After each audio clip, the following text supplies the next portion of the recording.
Welcome to My Watches with Ben. Today I'm doing the 5th video in a 6-video series on the wristwatch type of dive watch. The full video series ends in 2 days with me identifying what is the best dive watch out of 633 watches. That video is already uploaded to YouTube. It will release at 5 p.m. 2 days from now when this airs.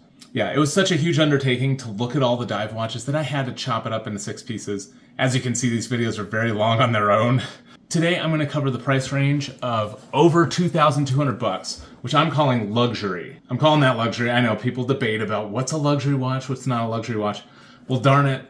I had to divide them into 5 equal pieces. This is the top one. This is the highest quintile. And you know what? We're calling that luxury. Yeah, some of the watches in this video are outrageously expensive. You know, to say it's over $2,200 is kind of silly because there's like the $60,000 whatever platinum Omega that's in here. I know there's more expensive dive watches. I tried to keep it to kind of one example per model family sort of thing. So like if they made a special one that's platinum, a lot of times I just took the steel one. Today I'm going to talk about watches including the Rolex Submariner, the Rolex Deep Sea Sea Dweller thing we got here in the middle. What other ones? Man, why did I make the writing so small? The Omega Seamaster right here. The SMP that people call it. The Seamaster. The Tudor Black Bay. The Omega Ploprof, which I don't see on the screen right here. Breitling Avenger. And less well-known options like Azimuth and UTS. I tried to look at all the watches in the price range. If I missed your favorite luxury dive watch, I'm sorry, that was not intentional. You know, if you want to, you can put it in the comments and I will look it up and calculate the score, tell you how it would have done. Yeah, but during this video, I'm gonna rate 119 dive watches. That's what we're looking at today. And I'm gonna give them a score out of 100. You can see some scores on the screen. These are hypothetical. You'll also look at this Oris Aquis, Breitling Super Ocean, Doxa Sub 4000T. It's gonna be a lot of fun. If you wanna understand what went into my scoring system, why I made certain choices, like, oh, you get penalized for this, or you get a bonus for that, all that stuff's in the first video. I just thought it'd be silly to put them in every single video. So if you wanna understand about my methodology, go to video 1, it'll be in there. This is a great time to mention, if you don't have very much time, this is a long video, use timestamps in the description, skip to that top 10, see what I think are the top 10 dive watches in the luxury category. And actually there's 2 top 10s, but there's the Enthusiast top 10 and the conventional top 10. Take your pick. All those watches are gonna be fantastic. All right, let's do the overview. All right, so here are the scores across all the luxury watches. Oh, it says 2,000, it should say 2,200. Ben, get it right. Yeah, I like to think of the scores like grades, the American grading system, A+ through F. If you're not familiar with the American grading system, don't you worry. It's just scores. They're just numbers out of a 100-point scale. So, you know, 90s down to 80s, that's generally good. You know, C+, C, those are okay. You're still gonna pass Professor Ben's class. But if you get a C-, that's where I say you failed the class. So in my class, C- fails. Growing up, in my parents' eyes, C- was a failing grade, so they weren't too fond of C's either, but I said it at C- for this video series. This price range, the luxury price range, has the most darn greens of any price range. There's just a ton of good grade watches. Yeah, 57 of the watches, 48% of them are green. Almost half. Yeah, that's just B- and up. 35 of the watches, 29% got this like passing the class, but not necessarily a good grade. And then 27 of them, 23%, are red, meaning you failed the class. I don't recommend it as a dive watch. Don't buy that thing is what I say. But if you just like it, you do you. I just think specs-wise, they are subpar. Yeah, this price range has the most green of any. I already said that, but it's worth repeating. It's almost half of them.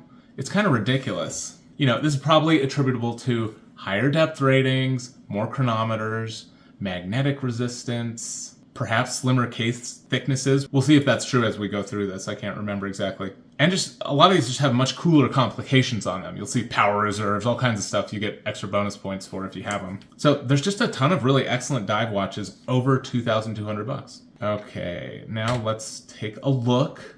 I've grayed out the top 10. I don't want to ruin the surprise for you. I'll probably put my little picture over here so you can't even see.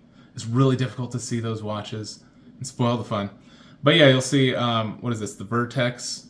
Well, anyway, whatever number 11 is, all the way down to U-boat in 119th place. I'm going to go through these one at a time, just talk about them a little bit.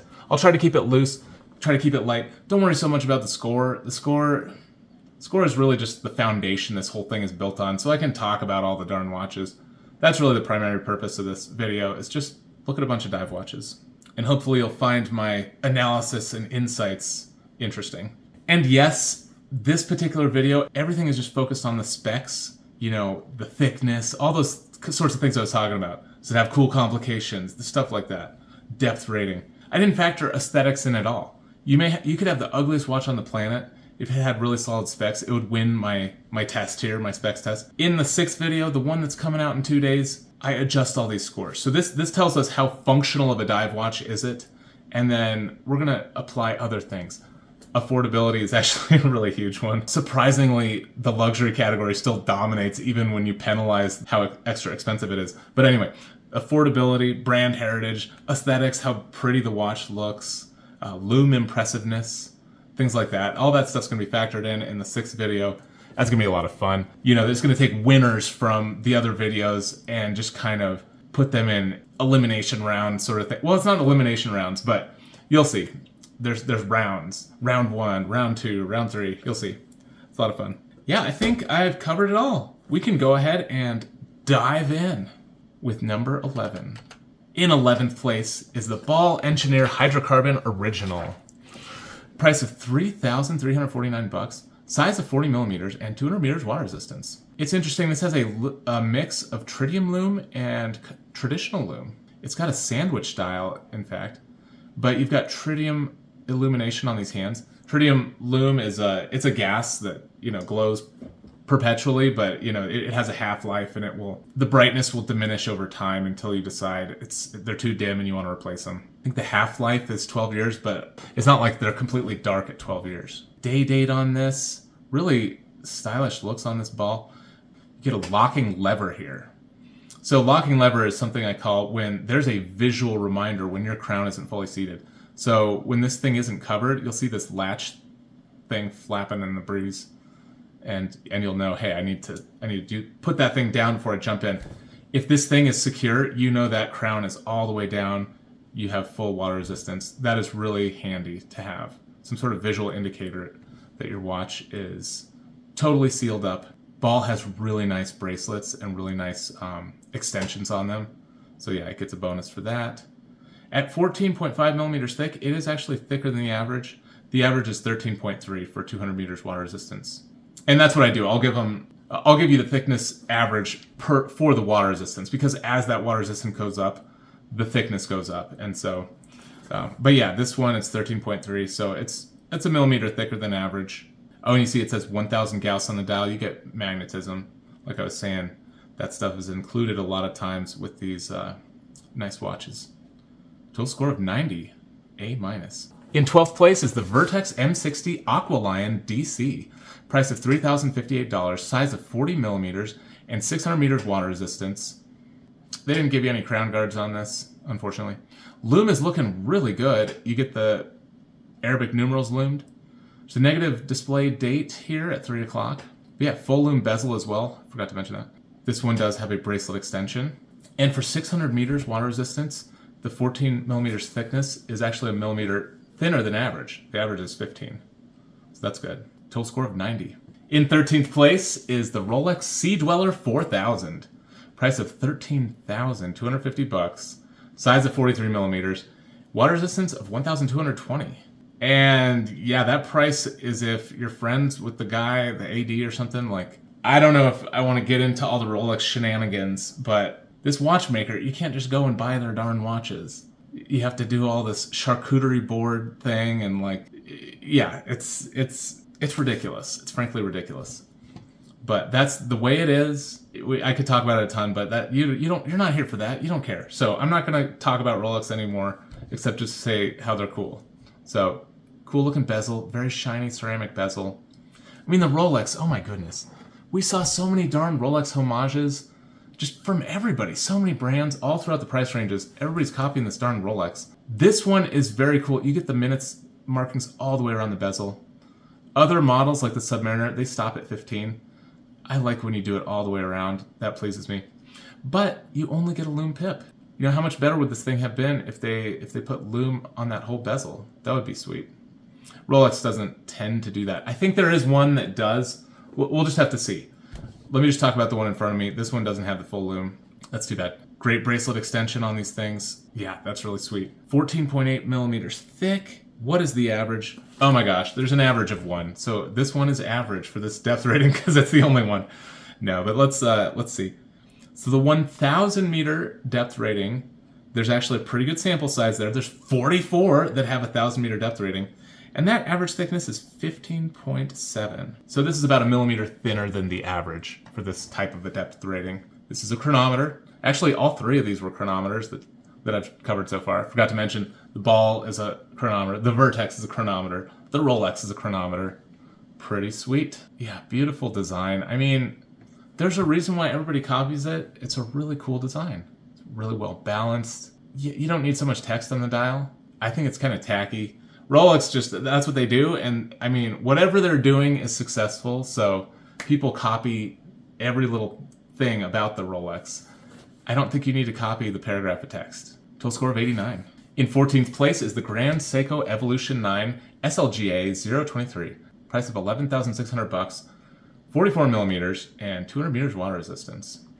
Grand Seiko may be one of those ones I did not include enough of, so I apologize for that. I didn't actually find that many dive watches from Grand Seiko.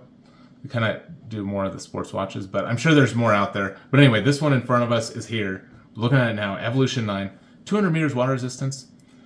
You know, in this price category, the ball had a 200 meter. I mean, in my opinion, a dive watch should have 300 or 500. I think that's good. I like a dive watch as a tool watch, so I wanted to have that. But most people who buy the dive watch, they don't need anything more than 200. 200 should suit their needs totally fine. But yeah, beautiful dial on this. That is ridiculous. That literally looks like the ocean. Like a lot of these dials just are reminiscent of the ocean. This literally looks like the ocean. And you've got a power reserve. Power reserve is a sweet complication on a dive watch. This is titanium somehow. Probably grade 5. It's looking really nice. Got your crown guards. It's a spring drive. Spring drive is really cool. It's got a quartz to regulate, you know, the move. It's got quartz accuracy, but it's wound via the movement of your arm. I'm wearing a G-Shock that is not wound by the movement of your arm, but you get the idea. Yeah, let me swap out this G-Shock. Much better. Yeah, this will be much better. Let's go back to the Grand Seiko. Lume, you've just got kind of standard dive lume, so hands and indices and pip. Rolex was the same way. At 13.8 millimeters thick, it is a touch thicker than average. The average is 13.3, so just half a millimeter thicker than the average for the 200 meter water resistance. This bezel is what I love to see. Every single little dot. On that Rolex, you know, they interrupted some of the dots with the numerals. Here on the Grand Seiko, they just make a little room for those dots. Let's not interrupt those dots, just give us all the dots. And I love that. That's what I love as a tool watch kind of guy. I love to see that. This particular watch doesn't have any dots, and it drives me nuts. It's not as easy for me to time how long it takes my daughter to run across the yard if I don't have those dots. I can still do it. I can use the dial, but I'd like to see those dots. But yeah, spring drive is definitely good because you get that accuracy of a quartz. You get that here, but you don't have a battery change. So spring drive is solid. Total score of 89. This video is going to take a long time because these watches are so darn cool. In 15th place is the Z.R.C. Grand Fonds 3000. It is $4,757, 42 millimeters across, 3,000 meters water resistance. Lume is looking super weird. I don't know what's going on with the lume here. Yeah, let's zoom in a little bit. Yeah, somebody's shining a black light on it while they're taking the shot. Turn that darn light off so we can see the lume pattern, please. Because yeah, the numerals are not loomed on the dial. It's just not as clear as it could be. The Z.R.C. lume pattern, it kind of freaks me out because you've got all these dots everywhere, just dots. I mean, this one's pretty good because you get some numerals on that bezel, but some of the other ones, it's just dots everywhere. It's nothing but dots, and it's very disorienting to me. This one, yeah, here's the hour and here's the minute. Yeah, it's a little confusing to me, but it's also at a weird angle here. If I was looking at it straight on, it might make more sense. This is a titanium case. Z.R.C. is so cool. They have this It's one of these French watches that has the 12 o'clock or 6 o'clock crown, where it's protected by this little articulating bracelet-y deal. In order to unscrew this crown, you have to fold that articulating piece down, kind of at a right angle, and then you can unscrew the crown. It won't unscrew in this position. And then if it is not fully screwed in, you're not going to be able to put this thing on. It's going to feel weird. It's not going to fully straighten the way it's supposed to. So that reminds you to screw that crown down. That's very cool. It's also very well protected at the 12 or 6 o'clock. Those are very safe places for a crown to be. Very unlikely to get hit. Very big, beefy crown. I'm calling it a locking lever, but it's just some sort of visual or physical indicator that your crown is not all the way down. This one, it has this bonus called Valve Unnecessary. It gets at 3 whole points. If you're a professional diver, you have to go down into these chambers. We've probably all heard of the helium escape valve. Actually, we already had one that was Valve Unnecessary, that was the Vertex, but I'm going to explain it now. We've all heard of helium escape valves, where when you go down into a compression chamber, if you're a professional diver, and there's so few of them, there's so few in the whole world, but if you do that, then helium can slip past your gaskets, and then when you leave, the helium will push out and can pop off your crystal, all that sort of stuff. So a lot of dive watches have a helium escape valve to allow that helium to escape. This is one of the ones where it doesn't have the valve, but it doesn't need the darn valve. They found some other way to secure that crystal down. You just don't even need the darn valve. It is going to keep that crystal in. It's designed in a way to resist forces pushing the crystal the other way. Normally, it's all worried about pushing the crystal in. That's what they designed the dive watches for. But some watches that are really hardcore, like this one, they're designed in such a way to prevent the crystal from popping out as well. So you got that on this Z.R.C. Very cool. If you're a professional diver, that's what you want more than the valve thing, because the valve could fail. It'd be better if they design the watch in such a way you don't need the valve. Yeah, 300 meters water resistance is ridiculous. The deepest anyone's ever gone is 300 something in scuba diving. And then if you wear the crazy suit, atmospheric diving suit, you can go down. Somebody's been down to like 600 something, but that's it. That's as low as anyone's ever going, like, because your body's going to get crushed. So 3,000 is silly, but there it is. We certainly have a lot of those. And throughout this video, there's some ridiculous depth ratings. So I won't say that again. 3,000 is ridiculous. 19.5 millimeters thick. It's getting a huge penalty for this, -8 points. It's losing a ton of points for this. There's actually 7 watches with a 3G rating here. And the average is 17.5. So this is 2 millimeters thicker than the average for those 7 watches. It's a low sample size, but they're on a ton of 3,000 meters. Total score of 89. All right, in 16th place is the Doxa Sub 1500T. Price of $2,390. Size of 45 millimeters and 1,500 meters of water resistance. It's looking very darn similar to that Doxa 300T. 300T only has 1,200 meters of water resistance, but it is also significantly cheaper. This one, you get the helium escape valve. Well, I think you do on the 300T as well. It's saying no lume on that bezel. No lume at all. So that is unfortunate. Yeah, Doxa, your lume could improve. That's what I've learned after doing this video, is that the Doxa lume could improve. You get a nice little date window here at 3 o'clock. That minute hand is humongous next to the hour hand. That's one of the things they do. I mean, what do I say about the Doxa? Good grief. There's so much history behind this watch. It is so cool. The orange is beautiful. I put the yellow one here. We'll see an orange one later. There is an extension on this bracelet, so that's good to see. I said crown guards, but it's really more of like a recessed crown because there's no sloping crown guards protecting the crown, but it's protected by the case. At 16.25 millimeters thick. Darn it. Yeah, this is going to be clunky throughout this video looking at these. Okay, so if I take 1,000 and I take the 2,000, about halfway in between that, the thickness would be 17. The average would be 17 millimeters. So that's what we'll take for this instead. So this is a little bit below what you would expect in terms of thickness. If you just take the 1,000 meter depth rating, the 2,000 meter depth rating, just take the halfway point between the averages of those two, you're going to get 17 millimeters. This is a little bit thinner than that 17. I don't know. It's about average. Nothing too crazy. It's a thick watch. The bezel of this Doxa Sub 1500T, you get a multi-function bezel. 2 things at the same time. You get your minutes, elapsed time, and then you also get your no deco times. This shows you if you go to a certain depth, in the water, how long you could stay there without having to do decompression stops on the way up. And my understanding is that most people like to avoid decompression when they go diving.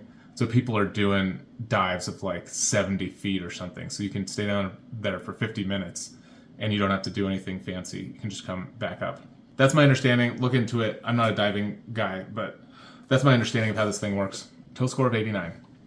In 17th place is the Bremont Supermarine S2000.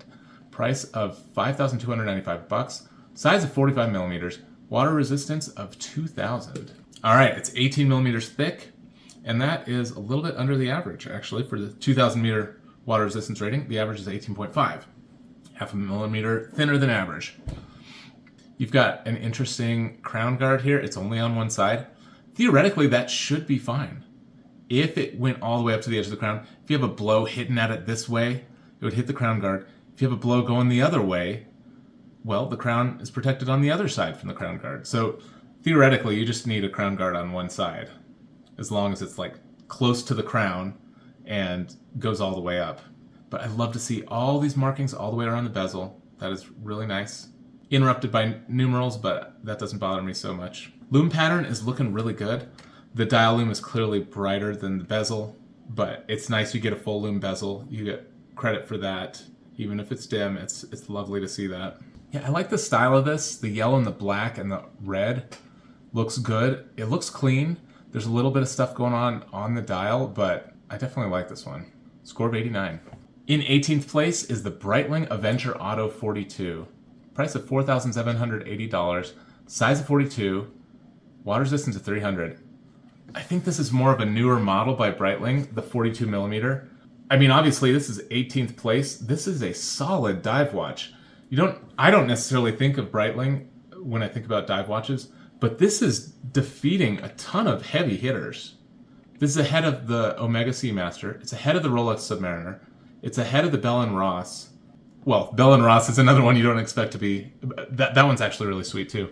It's ahead of the Omega Planet Ocean. It's ahead of so many dive watches. I think this is one that kind of slips under the radar. 12.1 millimeters thick. That's the same as the Rolex. The Rolex Submariner is 12 millimeters thick. It has a more tooly bezel. Look at this. You get numerals every 5 minutes. You get hash marks all the way around that bezel. I mean, the Rolex is a lot more expensive, but on my scoring system, this one scores better. That may be the only reason why the bezel is just nicer, more useful in my opinion. But this is a great size. It's definitely a good choice. You can get it in black, blue, or green. It has an extension on the bracelet. Yeah, I would love to try one of these things on and check it out. It is a chronometer. Total score of 89. In 19th place, we have the Titoni Seascoper 600 Carbon. Price of $3,150. Size of 42 millimeters and 600 meters water resistance. And it says carbonate in the title. It's made of forged carbon. Very cool material. It is extremely strong and extremely light. It's super light. In fact, I'll throw up the densities so you can see the densities of the different materials they make watches out of. And yeah, forged carbon is pretty darn close to the bottom. Loom pattern looks okay. Just kind of standard loom.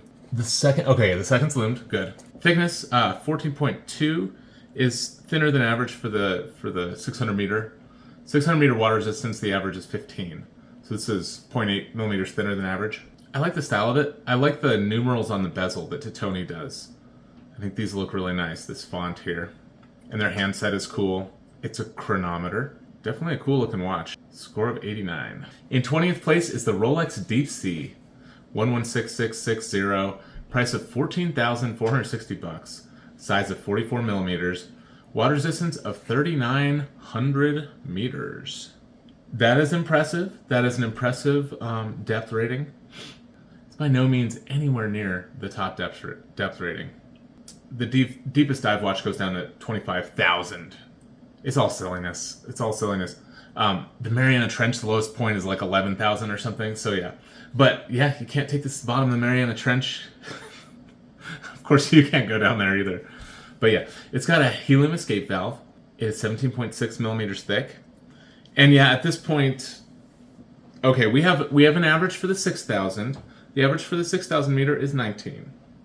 The average for the 3,000 is 17.4. So this is somewhere in between the two. This is probably about average. You get a watch that goes this deep, this is about what you're getting. It's a really thick watch. 17.6, that's not too crazy though.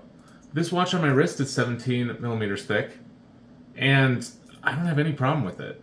It doesn't bother me at all. It is titanium though. This is, the Rolex is a steel watch. It's gonna be heavier for sure. I love how the dial graduates from dark to light with the blue there. That is beautiful. The bezel, I love how there's all these little dots all the way around. Shiny ceramic bezel, that looks wonderful. The crown guards look really classy, how they're rounded here. I like the case shape with these bevels. That little green for the deep sea looks really nice too. I mean, it's a cool watch, no question about it. Where it says original gas escape valve, ring lock system. I don't need all that branding. Like, I think it's tacky. I think it's super tacky, Rolex. But clearly they know something about selling watches that I don't. Cool watch, score of 88. And in 21st place is the Omega Seamaster Planet Ocean 600.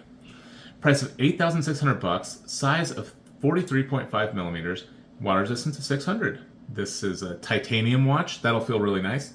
It's like 40% the density of steel or something like that. It's quite lighter than steel. It's definitely appreciated. It's a cool strap here. I think it's like rubber on the bottom, but then you've got some kind of weave pattern on top. You can see it's like sewn together. The gray and the orange is looking really good together.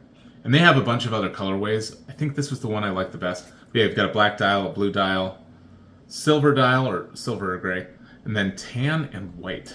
The case actually sort of envelops the crown, so I give it this recessed crown. It's the same thing as if you had crown guards. It's protecting that crown. It's got that helium escape valve up here at the 10 o'clock. 16 is thicker than average for 600. And there's actually 13 watches that have a 600 in this series. And yeah, that average is 15 millimeters. So this is fully a millimeter thicker than average. Yeah, this is looking good though. Lume is hard. It's hard to tell if the lume's any good because they didn't point the watch towards the camera, charge it up, and turn off those lights. Who knows what they did here? This is way too artsy-fartsy. Who knows if that lume pip is any good on the bezel? You just can't tell with the way they took the shot. It's looking weak to me, but it could be strong as well. There's light shining directly on it, so it's hard to tell how good the lume is. This countdown looks really cool with the orange. I definitely like that. It looks sweet if that was orange lume though, wouldn't it? Omega could do that. They definitely could. Come on, for $8,600, you could do that. These are the kind of features you see at lower price points, but it's like, guys, if you're gonna sell a watch for that much money, why not just give it every possible thing you can? That would be cool. It does actually have the markings all the way around the bezel, so that's really cool. Do you see there's a... But yeah, I really like this one. Total score of 88. All right, in 22nd place is the Z.R.C. Étanche Grand Fonds GF38. Price of $3,391. Size of 39 millimeters. 300 meters water resistance. Yeah, this one's looking a lot more normal than that other one that was kind of like alien. It's got kind of a skin diver case shape, but then obviously this crazy crown thing I already described with the other one. I could not find a lume shot for this. So we just have kind of a generic thing here. This just kind of shows you what the lume would be from the description. Apparently there's only this triangle at the top is lumed, but you don't get the numbers lumed. But I do like this bezel. That seems very functional. Of course, it'd be better if it was full lume, but it's not. This is another one with the valve unnecessary, so that's really cool. This is exactly the average thickness for 300 meters. 13.7 is the average, so that's really nice. Apparently on this mesh bracelet, there is an extension, so that's nice. Those mesh bracelets don't actually really need an extension. They have so much adjustability anyway, typically. Yeah, this is a really cool looking one. It's too expensive for me personally, but very cool brand, Z.R.C. Total score of 88. In 23rd place is the Omega Planet Ocean Ultra Deep. Price of $13,600. Size of 46 millimeters and water resistance of 6,000 meters. That's the third highest depth rating we have. So yeah, they're not kidding when they say ultra deep. That is an ultra deep dive watch. It's a lot more expensive. It's $5,000 more than that regular Omega Seamaster Planet Ocean with the 600 meters. You know, to multiply your depth by 10, you got to spend 5,000 more bucks. There's a few different colors here. You see there's a white dial, a black dial, and a blue dial. This is the black dial. I like how the bezel looks. It's kind of muted. That's really cool. The numerals look a little bit funny to me. The font looks a little bit dated here. I do like the second hand. It's another one with the valve unnecessary. They just built it so darn robust, you don't even need a helium escape valve. I mentioned before there's 3 of these at the 6000, and the average of the 3 is 19 millimeters thick. So, but it's a titanium case. That's definitely welcome if you're having a larger watch, a 46 millimeter that's 18 millimeters thick. That'll feel nice to have it on the titanium for sure. Yeah, style-wise, I kind of like the other one better. This one is it's a little too rounded. The other Planet Ocean had more straight lines. This has kind of rounded here. I think this just kind of looks frumpy. Total score of 88. In 24th place is a Sinn T50 GBDR. Gold bronze. The price is $4,690, size of 41 millimeters, and water resistance of 500. Yeah, this is some kind of crazy alloy of bronze and gold on the bezel. That's nuts. Sinns have these really cool cuts. Sometimes there's a few models that have these like trough cuts on the edge of the bezel. That looks like it would be really nice to use. And of course, they do all the markings all the way around. They give you the numerals in 5-minute increments. I mean, Sinn is my favorite. Sinn is just my favorite. We didn't see the top 10 yet. That's for the end, but yeah, this is awesome. Flieger hands on this thing. I think that works fine for a dive watch. It actually looks pretty nice. I've seen a lot of dive watches that have Flieger hands. It's not unusual by any means. But yeah, the lume is really cool. They do blue lume on the bezel and then blue lume for the minute. That's sweet. I love when you have 2 colors of lume. That looks wonderful. The date is just here at the 3 o'clock, nothing special. But they did a negative display date, so black background. I even like that the T50 here is gray. And then you have gray for made in Germany. It's kind of a darker gray. Man, they know what they're doing at Sinn. That's all I'm saying. They make a good looking watch and a really great spec watch. And just a really sturdy watch from what I hear. So I'm a Sinn fanboy. At 12.3 millimeters thick, it is quite thin for the 500. 500, the average thickness is 14.5. So this is fully 2 millimeters thinner than average. It's a titanium case, titanium bracelet. Now, according to the product description, there is no extension on this bracelet. And when I say according to the description, I mean, I searched to find adjustment, extension, all these kind of words. Could not find it related to the clasp.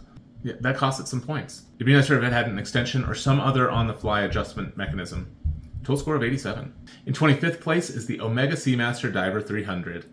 Price of $5,900, size of 42, and 300 meters water resistance. And yes, this is scoring higher than that Rolex Submariner. At least specs-wise, you get more out of the Omega. For those of you who are wondering which one comes out on top, my scoring system, Omega does. The date wheel is color matched. That's very nice. You get this wave pattern. I love that. Now, in other videos, I complained about wave patterns. There's some wave patterns that just drive me nuts. There's too much going on. They're three-dimensional, all kinds of crazy stuff. This, to me, is perfect. No, actually, that Grand Seiko we saw, that was the perfect wave pattern. That was so beautiful. But, I mean, if you're just doing sort of like evocative of waves, this is the way to go. This looks really nice. Nice, just round indexes. You get a little sliver of lume underneath the date wheel, so that's nice. Your lume pattern is not interrupted. It's a symmetrical design. I like to see that at the 6. It's got a coaxial movement. That thing is really cool. To be honest, I don't know a ton about the coaxial movement. I just know that it's good. It says master chronometer, so that's even better than a chronometer, but I didn't distinguish between levels of chronometers in this scoring. It's a chronometer, it's not, is what I did. And there's also, if they adjust the movement, I give a bonus for that as well. It's not as high as the chronometer bonus. This bracelet does apparently have an extension on it. Actually, I've seen that. Yeah, it looks pretty nice. Totally average thickness for this water resistance rating. Yeah, I like the dots all the way around the bezel. Lume looks good on this. What was I going to say about the Omega? Oh, yeah, one downside from what I've heard as a tool watch is that the bezel is kind of smooth. Not the easiest to turn this bezel because it just has these scalloped edges with no grips whatsoever. One of my acquaintances has this particular watch, and I saw him wearing it one time. I didn't want to be weird and talk about his watch, but it looked really good. Like from across the room, it looked good. So I think these Seamasters do look really nice. Total score of 87. In 26th place is the Bell & Ross BR0392. Price of $4,600, size of 42 millimeters across, 300 meters water resistance. Probably the coolest thing about this is it's a ceramic watch. Not many of those, that's for sure. Now, it's not the same as like your coffee cup ceramic. It's a different, it's like a zirconium thing or ZR02 or something. It's a different formula for ceramic that's supposed to be more shatter resistant. You know, if I drop this coffee mug, it's going to shatter. Hopefully your watch won't shatter when you drop it. But the benefit of ceramic is that it's super scratch resistant. But yeah, this has, it's such a cool watch. The thickness here, 13.2, is a half a millimeter thinner than average for the 300 meter water resistance rating. You see the lume is really nice, even though they didn't turn off the lights. It looks really good. The green stuff is the lume. There's no white lume on here. They're freaking us out with the lights still being on. This orange accent on the hour hand looks really nice, and it matches a little orange text here. I love the ampersand and the Bell & Ross logo. That looks really cool. Seems like a nice bezel here. You get your minutes all the way to the 20. That looks good. Cool crown guards. Very cool case. And then they have this gigantic strap here, which supposedly feels really nice on the wrist. And that makes sense. It distributes the weight more evenly when you have a wider strap. Comes in black, blue, or white. Cool watch. Score of 87. In 27th place is a Grand Seiko. Grand Seiko SBGA 229. Price of $6,000. Size of 44 millimeters and 200 meters water resistance. This one does have a spring drive. You can see that on the dial, meaning it's regulated by quartz, but it is powered by typical, mechanical power reserve and stuff. And you see it actually has a power reserve indicator on the dial, which is really nice on a dive watch. Is this titanium? No, this is a steel case. That's why the price is so low. I'm just being silly. Yeah, this is the luxury category. These things are expensive. Interesting 12 o'clock indication here. Okay, so there's a triangle. Oh, it's just the shadows. Okay, so it's three-dimensional. I thought maybe there were a couple extra lines here. No, it's just, it's just a three-dimensional object there and an applied index at the 12 o'clock. While I'm zoomed in, it says divers with the apostrophe. That means it's ISO certified. So there's some anti-magnetism technology in here. There's an extension on the bracelet. That's nice. It's almost a millimeter thicker than average for the 200 meter water resistance rating though. 14 is a little bit thick. 13.3 is the average. Lume looks okay. It's just standard dive lume. Hands and indices plus pip. Nothing else. I do like that you get all the dots around the bezel. Seiko's pretty darn good about that, and I really like it. Total score of 87. In 28th place is the Fortis Marine Master. Price of $4,500. Size of 44 millimeters and 500 meters water resistance. And you can get this chapter ring, and I don't know if the accent hand changes color too, but there's a blue, a green, and an orange. And for sure that changes out your chapter ring. I don't know about the hand accent here. Neat little waffle maker pattern on the dial. That looks pretty cool. It also seems to have some sort of like light to dark thing going on. It actually looks really nice. Color match date wheel with like a gray background. Looks good. This thing is looking shiny on this picture. I don't think it's a real picture of a watch. I think it's a computer thing, but it looks cool. Kind of a lugless design here on that case. Teeny tiny crown guards. I still gave it credit for it though, even though these aren't really doing a ton. There's a helium escape valve you see here at 10 o'clock. If you're one of those professionals. The lume looks good. They even loomed their logo, and you get this ring around the outside. I really like that. Tracer does the same thing. They do a little ring around here. I think that looks good. The bracelet does apparently have an extension on it. And for the 500 meter water resistance rating, 14 is actually half a millimeter thinner than average. Total score of 87. In 29th place is the Azimuth Deep Diver. Price of $2,295. Size of 44 millimeters and 2,000 meters water resistance. Lume is looking really cool on this. It does appear, I'll zoom in, why not? I don't know if these ones are just brighter or if they actually have white lume on here. White lume is a thing. It actually does exist. I found that one of the white lume recipes is called C1. So Luminova, we're used to like C3, that's the green one. But they have a C1 recipe that is a white lume. And apparently it's not quite as bright. So I don't know if this is just really, really bright BGW or if it's actually like the C1 stuff. It looks cool though. The lume shot is definitely good. Good lume on here. The lume shots you take with a grain of salt, but this is looking good. Above average lume for sure, because you get this full countdown loomed. And there's little dots all the way around, you know, every 10 minutes, but that's still pretty cool. It's a titanium case, which you're going to appreciate because it's got this crazy, huge cuff thing. Apparently it's still super heavy, even though it's titanium. Titanium is like 40... I always get this wrong, so I'm so sorry. It's either 40% less dense than steel, or it's 40% the density of steel. I think it's 40% less. I'll put up the grams per centimeters cubed so you can see for yourself. That will settle it. But yeah, this thing is 20 millimeters thick. Good grief. The average for the 2000 is 18.5. So it's only 1.5 millimeters thicker than average for 2,000 meters. If you really want a 2,000 meter watch, I guess you're just getting a thick boy. Very unique watch. You're only going to ever have it on this really huge strap here. It's 44 millimeter wide strap. Very unique watch from Azimuth. Score of 87. In 30th place is the Citizen Professional Kraken. Price of $2,300. Size of 52 millimeters and 1,000 meters water resistance. And yeah, 2,300, that's just barely even in this category. You know, I had to set it somewhere. Some will argue this is not a luxury watch. I am sensitive to that argument, but it's in this particular video because it's over 2,200. But yeah, it's made of titanium. This is even thicker than that last one, 22 millimeters thick. That is totally insane. This is the only solar quartz movement in this video, actually. So this is kind of the last one. It does have a power reserve on the dial. That is really nice. Whatever your movement type is, it's nice to have a power reserve. Nice orange accent hand for the minute. Skeletonized hands to help you see the power reserve, I guess. But yeah, I don't know. The skeletonized part of these hands, that's not doing a ton. I'm going to have to zoom in. Okay, yeah, the minute hand. What am I seeing here? Okay, there's something weird going on here. I'm not going to worry about it, though.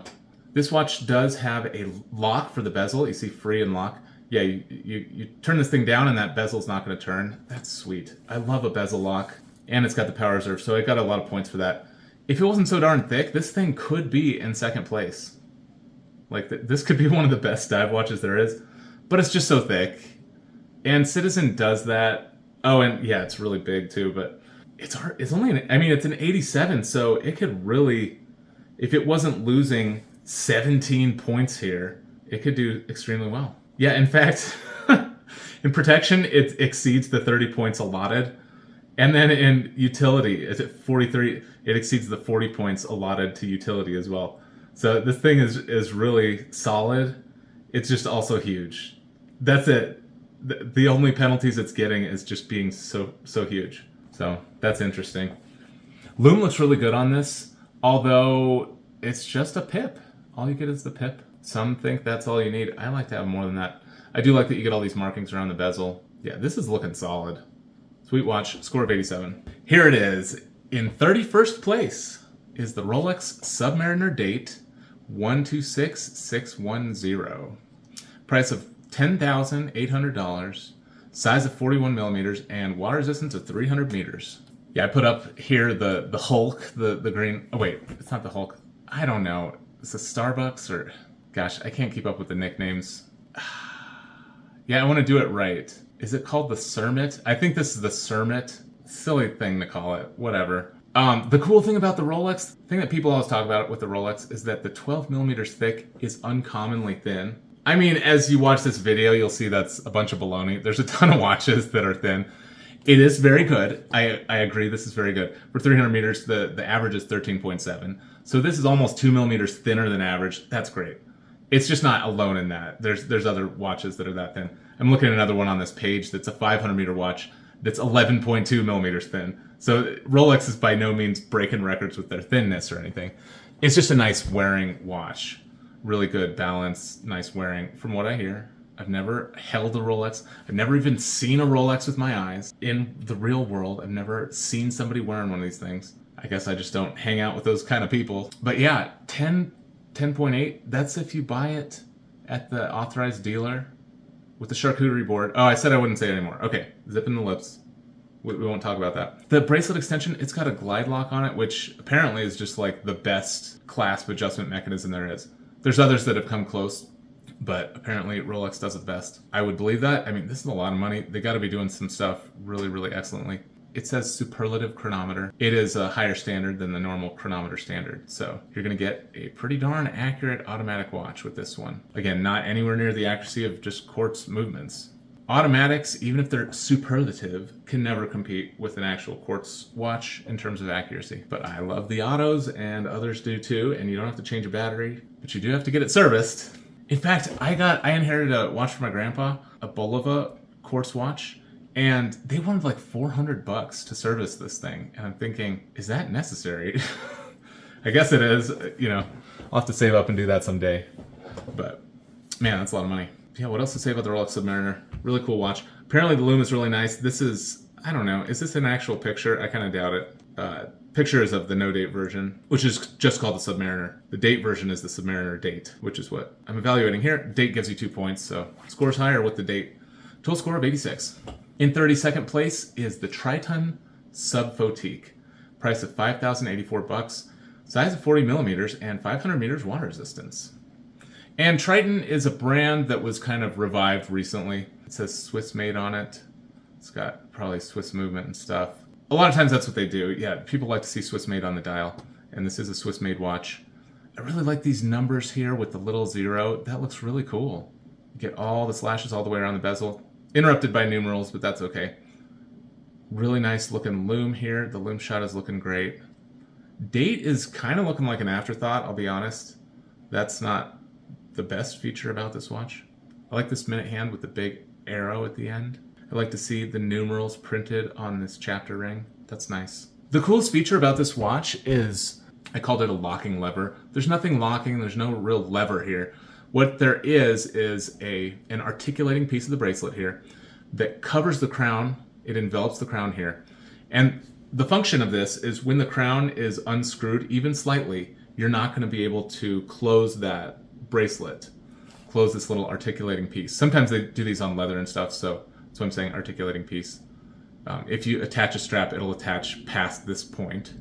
So you always have this articulating piece here that will cover that. And the benefit of this is that, one, you're going to know if your crown isn't fully seated because it's going to feel weird when you put it on. You might not even be able to close the bracelet because, you know, it's going to feel totally weird. And then two, you've got more protection for that crown, and it cannot be unscrewed while the watch is on you. So once you screw down the crown, put on the watch, it is totally sealed. No worries. You don't have to worry about it whatsoever. You don't have to worry, have I screwed it down all the way? Because that's a limitation of screw down crowns. If you don't screw them all the way, then it's not going to be compressing that gasket and offering you the water resistance that it says on the dial. So you have to have it fully seated to have that water resistance. And with this design, you're going to know that your crown is down and it's safe. That's very cool. This also has a helium escape valve. The subphotique refers to, I think, when you can't really see much of anything anymore. So 500 meters, I mean, that's insanely low. If you go to 500 meters, you can't do it. The lowest anyone's gone with scuba diving is 300 something. You'd have to be in an atmospheric diving suit. Yeah, it's going to be apparently totally dark down there. There's a watch later that actually shows you the depth gauge. It's a depth gauge that shows you how deep you are with these color rings, because apparently as you go down, you start to lose the ability to see color, at least with the light that's filtering through from the top. And I think it's 100 meters that you can no longer see blue even. That's like the last color to go. You lose the blue. So that's kind of cool. The thickness of 13.25 is thinner than average for the 500 meter water resistance rating. The average is 14.5. So this is more than a millimeter thinner than average for that water resistance rating. There's apparently no bracelet extension on this, which is definitely holding the watch back. Total score of 86. In 33rd place is the Sinn U50, price of $3,300, 41 millimeters and 500 meters water resistance. It always brings joy to my heart to see these Sinn bezels. Oh man, they just know how to do a bezel. Look at this. You get the numerals every 5 minutes, and you get a little marking for every single minute. In fact, in this countdown, you get the half minutes even. Crazy. That's really cool. You know, they've got the red here. This is looking so stylish. I love these paddle hands. And then on the hour, you get this extra little point here. And then you've got these little, almost like Legos here. It is looking so cool. It is such a unique style. I really like this. This second hand goes all the way out. This minute hand goes all the way out to little minute markings. This is so cool. Very stylish watch. I really should save up for like over a year and get a Sinn someday. That would be nice. Do I have the discipline? No, I do not. But as I was saying, this is way thinner than the Rolex, and it's got a higher depth rating of 500 meters. So yeah, this is a great wearing experience. There's no helium escape valve on this one, so if you're professional, I don't think this is the one for you necessarily. Look into it though. Sometimes these watches are suitable anyway. I don't think the U50 is though. I don't think it's intended for professional diving. Lume is looking okay. I mean, it's a render thing. I apologize. I just took it from the product listing. I probably should have looked for a real picture on this one. If I'm feeling generous during editing, I'll put a picture up. Total score of 86. In 34th place is the UTS 4000 meters. Price of $5,416. Size of 45 millimeters and 4,000 meters water resistance. Dang! There is one other watch with a 4,000 meter rating in this video. And then above that, things with deeper depth ratings, we've got 6 more. So this is like maybe the, it's tied for 7th place of deepest dive watches that are in this video series. Very deep depth rating, kind of crazy. It says valve unnecessary. So apparently there is no helium escape valve. You don't need it. What is this extra crown there for, though? Okay, so the second crown is to lock that bezel in place. Sweet! Man, this is an extreme dive watch for sure. It looks like there's a lume pip, but look at the lume shot. Let's zoom in. Yeah, so you don't think I'm making it up. Look, there's no lume on the pip. This thing would have scored so much better if they put some lume on the bezel. That's 3 whole points that it loses for that. So yeah, this would have been an 89. This thing could have been in 19th place if it had a lume pip. So that's a huge difference. This is actually not thick at all for this depth rating. That is crazy. The average, well, there's only 3. Or there's only 2. Okay, let me compute the difference real quick. So 19.7 minus 17.5 equals 20. The other watch with this depth rating has a thickness of 21.9. So this is way thinner than that other one. And yeah, other watches in this range, they've got 19s, 20s. So this is definitely thin for the depth rating.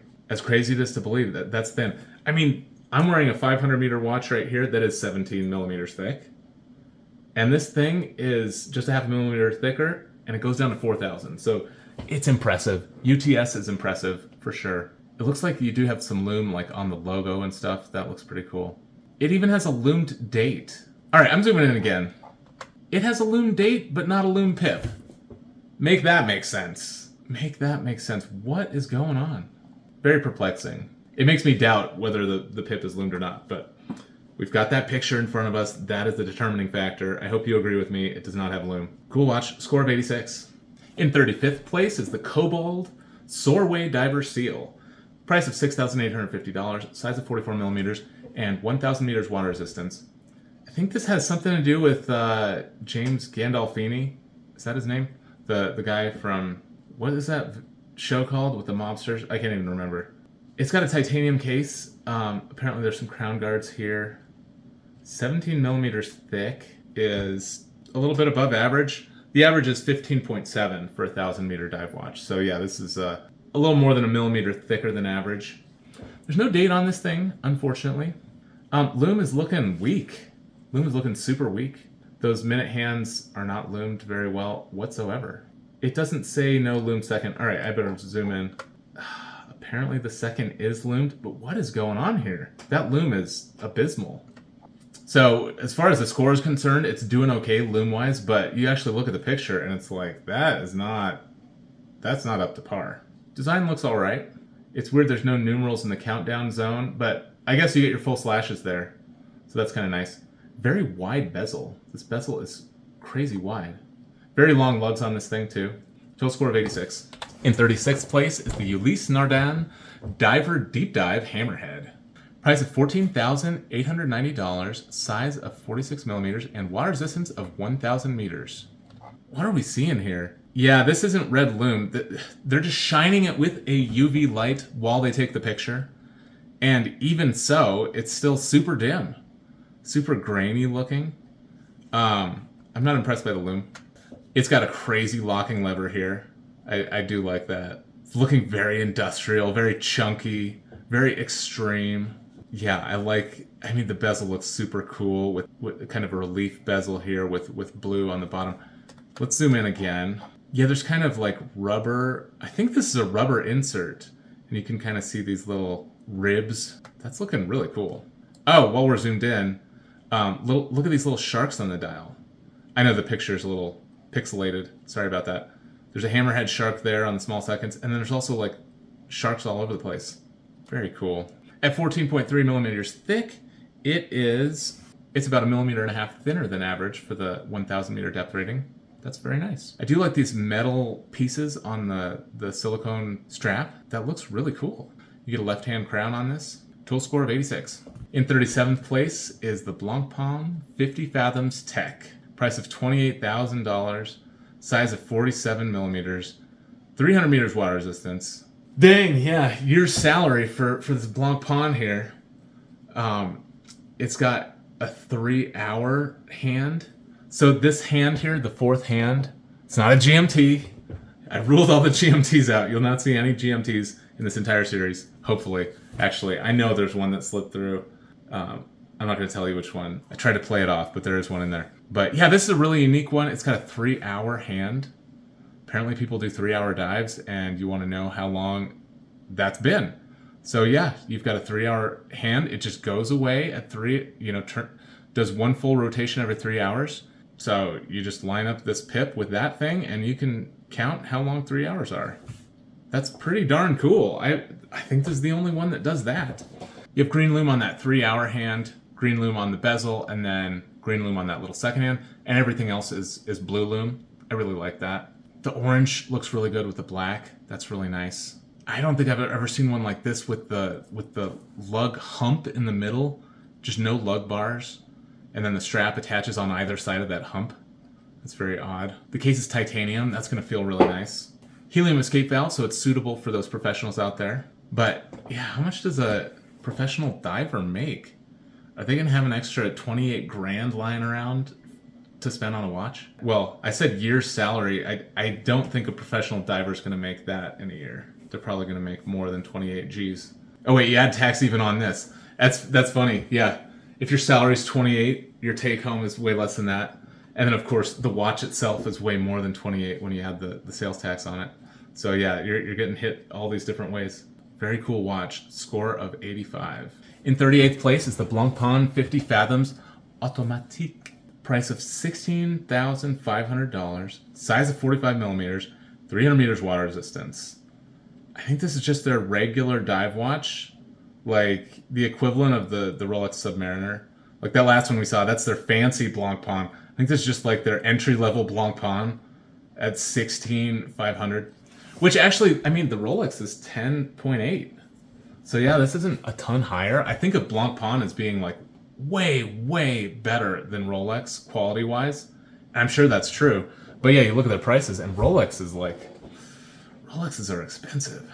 I mean, all the watches in this video are insanely expensive. Over 2 G's. That's a lot of money to spend for an accessory. Yeah, I love to see this date here. It doesn't interrupt the lume pattern. You get all the lume here. We'll zoom in a little bit. I don't think this is a real picture, but maybe it is. Maybe this is a real picture. Maybe the lume is just that perfect. This is looking so good. You're seeing the reflection, so maybe it's real. Full lume bezel. Looks so good. The dial looks good. I love when there's numed Arabic numerals, because a lot of times they'll skimp out. Watches will skimp out and just do a tiny little dot or something instead of the full numeral. So I like to see that. You see that second lume there? Looking like great lume. Titanium case again. That's really nice to see. I love the sapphire bezel insert that they have on these Blancpains. You know, some people copy that, and that's a great thing to copy. That's a beautiful thing. It looks so good. They have all the markings up to the 15-minute. That's really nice. Yeah, it's a sweet watch. 45 millimeters is large. So I know I've heard that criticism about the Blancpain, is that it's too big for some guys. Obviously, I don't mind. I'm wearing a 52. I would totally be comfortable with a 45. But there's definitely a lot of people that are not comfortable with a 45. And it's very thick. 15.4 is quite thick. Yeah, the average is 13.7 for 300 meters. So yeah, this is 1.5 millimeters thicker than average. Total score of 84. In 39th place is the Ulysse Nardin Diver 44. Price of $10,674. Size of 44 millimeters and 300 meters water resistance. I think this is the UN for me, if I was to have one. That is very cool. Power reserve here at the 12 o'clock. This is just a second hand here. What does this say here? It says 184. I don't know the meaning of that. I also don't know why you've got quadrants here for the small seconds. Nice circular date cutout here. Lume is looking okay. Not really. It's substandard lume. They lumed the power reserve, but how are you going to tell what that means in the dark? But there's no lume on the bezel. That's really the major miss. Standard lume for a dive watch is lumed hands and indices and bezel pip. So this is substandard lume. 13 millimeters thick, is almost a millimeter thinner than average for the 300 meter water resistance rating. That's good to see. Rubber insert here on the bezel. This one for sure has it. I think that last one, the hammerhead, also has a rubber insert. Could be mistaken on the hammerhead. This one definitely has the rubber insert. Again with the metal thing on the silicone strap. That appears to be a Ulysse Nardin. This one's a chronometer. Oddly enough, that last Blancpain was not a chronometer. Neither of those Blancpains were chronometers. It's perplexing. But yeah, this UN looks pretty darn good. Total score of 84. In 40th place is the Triton Spirotechnique Sport. Price of $5,625. Size of 39 millimeters and 200 meters water resistance. Really cool looking lume here. I'll zoom in. I've been zooming in a lot. During editing, this is going to be a nightmare. But yeah, great looking lume for the luxury category. I'll spoil you guys and have nice looking images on the screen for you to look at. Lume is looking good. They missed the lume on the second. Oh, you know what? I'm wrong. There's a huge little circle at the end of the second. Date is once again kind of looking like an afterthought on this thing. There is an homage of this that is really nice. The H2O Tiburon, I think that's what it's called.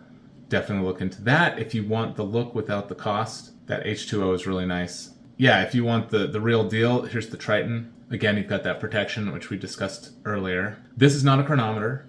Yeah, it's got kind of a skin diver case shape. 39 millimeters is... We saw one other, the Z.R.C, that was this size. But yeah, it's a small size. Very nice. Total score of 84. In 41st place is the Sinn U1 SE. Price of $3,320. Size of 44 millimeters and water resistance of 1,000. Very similar look to that U50. There's no red on this one. Instead, you get a tan color. Interesting gray paddle on the second hand. Yeah, very unique design here with these little Lego things. Again, we just get this weird render for the lume shot. At 14.7 millimeters thick, it is 1 millimeter thinner than the average for the 1,000 meter water resistance rating. The average is 15.7. This one's not a chronometer. They may adjust it. I did not see that on the product listing, but it's possible they adjust this thing. So that would give it an extra point if true. Yeah, the only lume you get is this triangle. Love the markings on the bezel. That is my style. Normal date, negative display date at the 3 o'clock. Looks good. Total score of 84. In 42nd place is the Brement Argonaut. Price of $3,995. Size of 42 millimeters and 300 meters water resistance. Lume is looking really good on this thing. The bezel is a little bit weaker than the dial, but you get full lume. All the minute markings up to the 20. It's looking really good. Very bright hands, which you love to see. Lume on the second, of course. Yeah, this is looking really nice. Is it worth $4,000? I don't know about that. It is a chronometer. It is thin, 12.7, is a millimeter thinner than average for the 300 meter water resistance rating. That's appreciated. Sailcloth strap. It's looking really nice. I like this paler blue and the darker blue. Normally I don't like when you mix blues. When you have a color that's the same color, like you have a blue and a blue, but they're not the same blue, that often bothers me. Here, they are different enough. It looks really, really nice. I like that a lot. I think this is the first internal rotating bezel we've seen in this video. Those are kind of cool. Score of 84. In 43rd place is the Carl F. Boucherel Petravi Scuba Tech. Price of $7,200. Size of 45 millimeters, 500 meters water resistance. Similar style on the bezel here to that Ulysse Nardin. Doing kind of a relief bezel. Dial's looking shiny. Probably too shiny for me, with all these little things on there. That's a lot of texture. In the lume shot, they've got a version of this with some kind of manta ray. Lume looks fine. It's a standard dive lume. Doesn't look like it's necessarily top of the class, but it'll get the job done. 13.5 millimeters thick is about a millimeter thinner than average for the 500 meter water resistance rating. So that's welcome to see. This is a chronometer. That's nice. The Scuba Tech thing that seems a little cheesy to me. It doesn't seem to match because it's like Carl F. Boucherer, like all this fancy at the top, and then it's like Scuba Tech down here. It's not matching to me. We've got all these different fonts and different messages going on here. It's weird. And then here, like this looks like a wetsuit, the actual strap. It looks a little cheesy to me. Yeah, there's a mix of ideas going on here that's not totally gelling. Total score of 84. In 44th place, I've been waiting to talk about this. This is such a cool watch. The Tudor Pelagos FXD, $4,150, 42 millimeters across, 200 meters water resistance. Oh man, I would love to have this watch. It is so beautiful. That blue is so good. It's a pretty watch that's also just straight up a tool watch. It is a tool. It has a monolithic case here, meaning it's just one solid piece. There's no spring bars in between these lugs. It's literally just, the case just has a slit through it, through which you can only use a pass-through strap. The pass-through strap they give you has a little Velcro on it, so it's a Velcro type of deal. I bet it's extremely comfortable. You can use other NATO straps if you want to. The full loom is outrageous. This is one of the best looms of any watch in the entire video series. This is just extremely good loom. There's no other way to talk about it. It's just insane. It's really great loom. It's a chronometer. I like the snowflake hands on this. I do wish it had a date. I would like this one with a date. So that's a downside to me. I think it should have the date. But yeah, it's about a half a millimeter thinner than average for the 200 meter water resistance rating. But of course with the pass-through strap, that's going to add some thickness. So it's probably going to come out in the wash and just kind of be an average feeling watch. It's probably not going to feel like super thick or thin, really. It's just going to feel like a normal watch. That's what I can gather looking at the specs here. Very cool watch. Score of 83. In 45th place is the Oris Aquis Dot Watt. Price of $2,750. Size of 43.5. Water resistance of 300. Yeah, this is the first Oris. Oris is not really at the top of the dive watches, I'll be honest. You've got your date here. You've got this moon phase, I believe. I think it's a moon phase. Yeah, 29.5. So you've got a moon phase indicator here, and with it, it will show you the patterns for like the tide and the dot watt. Gosh, I'm so sorry. I looked into this like literally months ago when I was preparing this stuff. And I knew what the heck the dot watt was. It's some sort of region. I don't know if it's an ocean. I don't know if it's just like a lake or something. So I apologize. But anyway, that's what you got going on here. Very cool. Maybe it says on the dial. There's tons of stuff on the dial. Northern Hemisphere. Okay. I think it's just a tide reading somehow. It'll give you something about the... I'm sorry. It's kind of pixelated too. Max. I can't even read what it says. I'm so sorry. Maybe I'll put up a higher resolution image of that so you can see what it looks like. Totally average thickness for this depth rating. There is an extension on the bracelet. That's really nice. One thing that's not nice about Orises in general, the Oris Aquis line, is they've got this weird lug thing where you can't change out the strap. I mean, look at this. It's a teeny tiny guy here, lug width. So that's the downside to the Oris Aquis. Loom is not looking good. I mean, technically it's standard dive loom, but this is stub standard. You can see it's not great. This thing is not a chronometer. I think there's a chronometer in the mid tier, just right around that $1,000 range. So it can be done.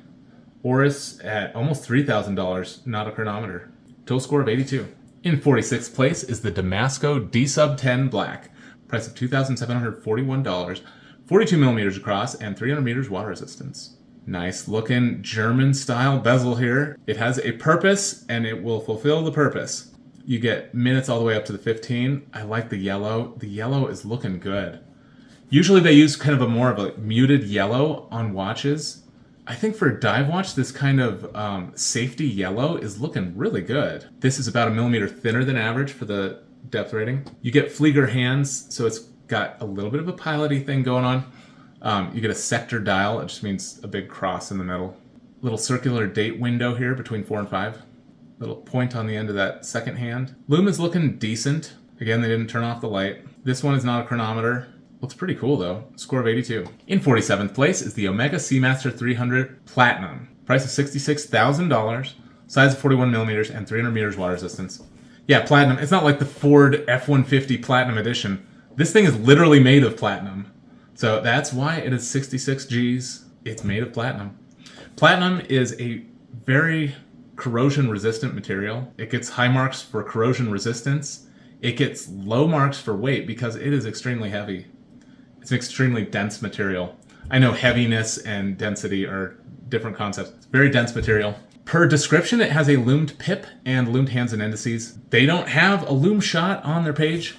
I've explained in prior videos, most of these watches don't have a loom shot on their page. You have to find the loom shot in other sources. And either I couldn't find one or I did not attempt to find one for this one. Yeah, just basic loom pattern, I guess. It is thicker than average for this water resistance rating. It's 1 millimeter thicker than average. So that's not great. And with the platinum, you're really going to feel that too. Feel it in the price and on the watch. So yeah, when you're making a watch of that material, you probably want it to be thinner so it's not so darn expensive.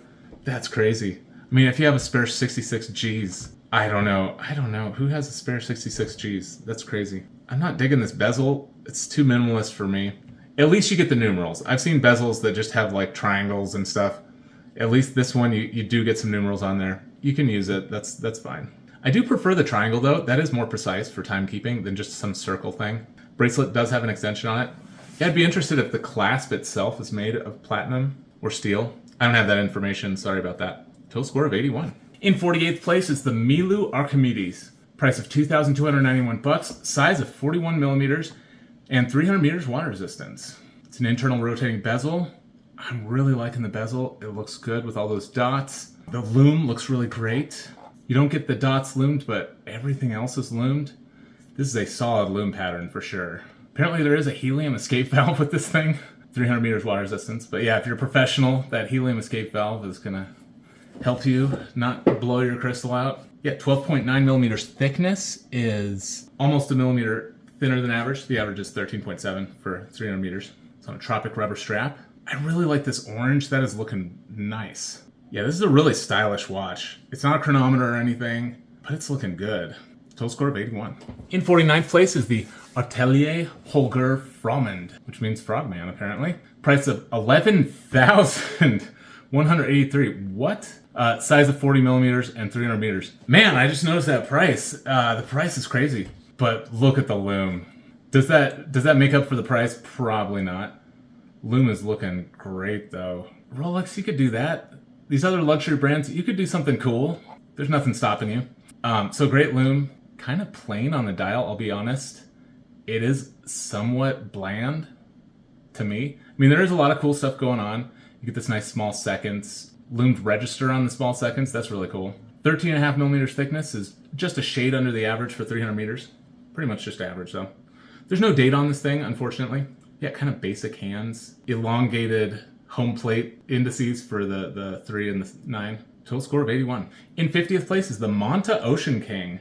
Price of $2,550. Size of 41 millimeters. Water resistance of 300 meters. Yeah, this is one of the fancier micro brands, at least if we're just going by the price. Just standard loom on the dial, standard bezel pattern. We're going to take Rolex Submariner as the standard. This is the same pattern as that Rolex Submariner. 12 millimeters thick is almost 2 millimeters thinner than average. It's actually the same thickness as the Rolex Submariner. So they share that in common. Crowns are actually kind of looking like Rolex too. This is a little bit similar to the Rolex. 6 o'clock date, obviously that differs. No Cyclops, no paragraph of text. So obviously it's a different watch. It is sort of in that same Rolex vein though. Not too adventurous of a micro brand. It's kind of more careful. It's got that same kind of oyster bracelet as that Rolex as well. There is a bracelet extension on this thing, so that's good. But this is not a chronometer. Something to keep in mind when you're spending this amount of money. Total score of 81. In 51st place is the Maurice Lacroix Acon Venturer. Price of $2,383. Size of 38 millimeters and water resistance of 300. This is a good looking green. Yeah, the dial looks really nice. I'll zoom in so you can see that. Look at that sunburst and a recessed minute track around the outside. The bezel really, I really like this bezel. These raised pieces for the numerals. That looks really nice. It's a little bit imprecise here in the numeral area when you're timing. They decided to put style above function here. That's fine. I understand that. The bezel insert looks really nice too. This green is a good color of green. Yeah, I really like the style of this. You're not gonna have many choices for changing out bracelets though, because you see it's got some sort of proprietary thing here. Looking a little bit like the Royal Oak. Logo's pretty cool. No problems with the logo, that's cool. Minimal dial text. I like this one. Great loom on it. That loom pattern is looking really good. It's only 12 thick, so almost 2 millimeters thicker than average, just like that Submariner. Yeah, this is definitely one to look at if you're looking for a watch in this price range. Take a look at the Maurice Lacroix. There's also several other colors, black, blue, red, and white, in addition to this green. It is not a chronometer. Total score of 81. In 52nd place is the Tudor Blancpain 58 Bronze. Price of $4,875, 39 millimeters across, and 200 meters water resistance. And where else do you get a bronze bracelet? Nowhere. That's where else you get a bronze bracelet. Nowhere. So that's cool.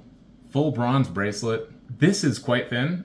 Well, it's a 200, so yeah, it's 200s are thinner anyway. It's about 1.5 millimeters thinner than average for that depth rating at 11.9. Really nice color here. This brown is looking good. Actually, I think there's a green. I think I'm missing a green here. Oh no, I think the green is gold. We'll just go with the scorecard. If I'm missing a color, I apologize. Let's not speculate. The 3, 6, and 9 look really good. They're not too chunky. They're very well proportioned and they're very clean. And then these circles are very clean. It's a clean looking watch, and I like that. Just smooth edges to it. It's a really nice looking watch. I really like Tudor's logo as well. You know, the little shield there. This one is a chronometer. Yeah, you're getting up to $5,000. That's a spicy meatball. No date on it, unfortunately. Yeah, do any Tudors have a date? Are they? I guess we'll see. See if any of the Tudors in this video have a date. It'd be nice if this had a date. Actually, I know that the Pelagos does have a date. I think that Pelagos we already saw, the FXD, that's probably the only one we're gonna see. But the regular Pelagos you can get it with a date. Apparently there's a bracelet extension on this. Yeah, I'm curious if there's a bronze clasp on this. Definitely worth looking into. Oh, the bracelet has these nice little rivets on it. That's interesting. Yeah, watch a review on this. Check it out. I think you'll enjoy it. Total score of 80. In 53rd place is the Mula Glashütte SAR Rescue Timer Lumen. Price of $2,399, size of 42 millimeters, water resistance of 1,000. This is one of the ones that did exceptionally well as a field watch. And it's doing really well as a dive watch too. It's getting a B- grade. I think it did better as a field watch. But of dive watches without a rotating bezel, this one gets the highest score. And you see, if it had a bezel with all the full features, this would have a score of 94, this watch. You know, if it had a bezel with numerals in 5-minute increments, minute markings all around the dial, full loom, if it had all that stuff, then it would be a 94. So yeah, the bezel is worth 14 points total. So it's tough to excel when you take that thing off as a dive watch. But I mean, this is an actual dive watch that they use for search and rescue, so it'll do the trick. You just don't have a timing bezel. This bezel that it has on it is a rubber bumper. So much cool stuff on it. Yeah, recessed crystal. So the crystal is protected from impacts. Skeletonized hands look really good. I love a full loom bezel because then you can do black hands like this. I really like that look. The red is looking good. It has a cyclops underneath the crystal. That's really cool. 4 o'clock date. You got a negative display, i.e. black background. I like the crown guard on this, fully enveloping the crown. That looks good. The way that this bracelet attaches is really cool. It's a screw bar instead of a spring bar. So that's more robust. You've got rubber links in the middle of the bracelet. I bet that feels interesting. I don't know if it feels good or not. I have to try it on to find out. But at 1,000 meters water resistance, this is quite thin. It's 2 millimeters thinner than average for that water depth rating. The average is 15.7. So yeah, this is quite thin for that depth rating. Very impressive watch. Total score of 80. In 54th place is the Tag Heuer Aqua Racer Professional Night Diver. Price of $4,100, size of 43 millimeters, and 300 meters water resistance. I really like this dodecagonal bezel here, 12-sided. It seems to have nice little bumps all around it. I just really like the style of this. This is looking so good. with the white and the black and the gray. Since it is a full lume dial, you get to have kind of dark indexes. You don't see that very often. This would have been a great candidate for a lumed date. That would look so good here. You can see the Cyclops at the 6 o'clock is underneath the crystal. That's really cool. Also, they made the minute hand blue to match the blue bezel lume, but everything else is green. Well, the second's blue as well. But yeah, that's really cool. I love seeing 2 colors of lume. You almost get 3 here because it looks like the dial's a little bit darker than these indices and the hand here. I don't know who's a professional night diver, but I guess this is the watch for them. Does it have a helium escape valve? It does not. Interesting. I only say that because it says professional in it. Like, if you're not a professional, you don't need the darn valve, but it says professional in the title. There's a blue one of these. It's not full lume. Yeah, this thing is so cool. Oh man. Tag Heuer is making a good dive watch here. At 12.2 millimeters thickness, it's like on par with that Submariner. Submariner's 12 even, this is 12.2. So yeah, this is about 1.5 millimeters thinner than the average for 300. The average is 13.7. So yeah, there's 1.5 millimeters thinner than average. It's not a chronometer, unfortunately. So maybe those are the areas it's lagging behind. Very good looking watch here. Total score of 80. In 55th place is the Breitling Super Ocean 42. Price of $5,158, size of 42 millimeters, and 300 meters water resistance. Yeah, I mean, that Breitling Avenger has a higher score, but for me, this is the one to get, the Super Ocean. And they come in different sizes. I know there's a smaller one. I think there's a 38, a 42, and a 46. Don't quote me on that. I'll stick to the black and white in front of me, the 42. It says 42. It's kind of an egg yolk yellow. That looks so good. That's a great color of yellow. I like the really, really big minute track here with the actual numerals inside it. It's a distinctive look for that Breitling Super Ocean, and it's a good look. It really looks nice. Huge paddle on the minute hand. That is unusual. You don't see minute hands with a huge paddle like that very often. There's no date on this, which is perplexing. No date. -2 points. I don't understand why. They should slap a date on this thing. This one is a chronometer, so you get your chronometer here. It's $5,000. Is that the tipping point where you start seeing chronometers? I don't know. Anyway, this one is a chronometer. That's good. 12.5 millimeters thickness is, over 1 millimeter thinner than average for this water resistance rating of 300. The bezel's actually kind of small comparatively, but it works because you have this huge minute track. I think it looks very balanced. It looks just a little bit fresh due to that thinner bezel and then the thick minute track. I really like this one. Total score of 80. In 56th place is the Longines Legend Diver. Price of $3,000 even, 39 millimeters across, and 300 meters water resistance. Cool handset here. Almost a syringe style minute hand there. That's interesting. Lume is weak sauce. Weak sauce to the max. I'm gonna zoom in. Yeah, it's actually kind of confusing. It's just like a bunch of dots everywhere. If I just saw this thing in the dark, if it was truly pitch black, it might confuse the heck out of me that these, the 12, the 3, the 6, and the 9 are like set in so much from the border. That's weird. And this triangle is looking pale. It's looking very splotchy. I'm not too impressed with this lume shot. Yeah, internal rotating bezel. Thickness is 1 millimeter thinner than average. Yeah, most of these ones have been thinner than average. There's a few that are thicker than average, but most of these ones so far appear to be thinner. That's cool. I mean, I've got the spreadsheet, so it'd be pretty easy to find out if, on average, the luxury ones. Actually, that'd be kind of hard because they have deeper depth ratings too. Yeah, it could be done. Formulas could be put in there to take the average depth rating and do the ratio and whatever. Find out which price category has the thinnest watches for the depth ratings. I don't know.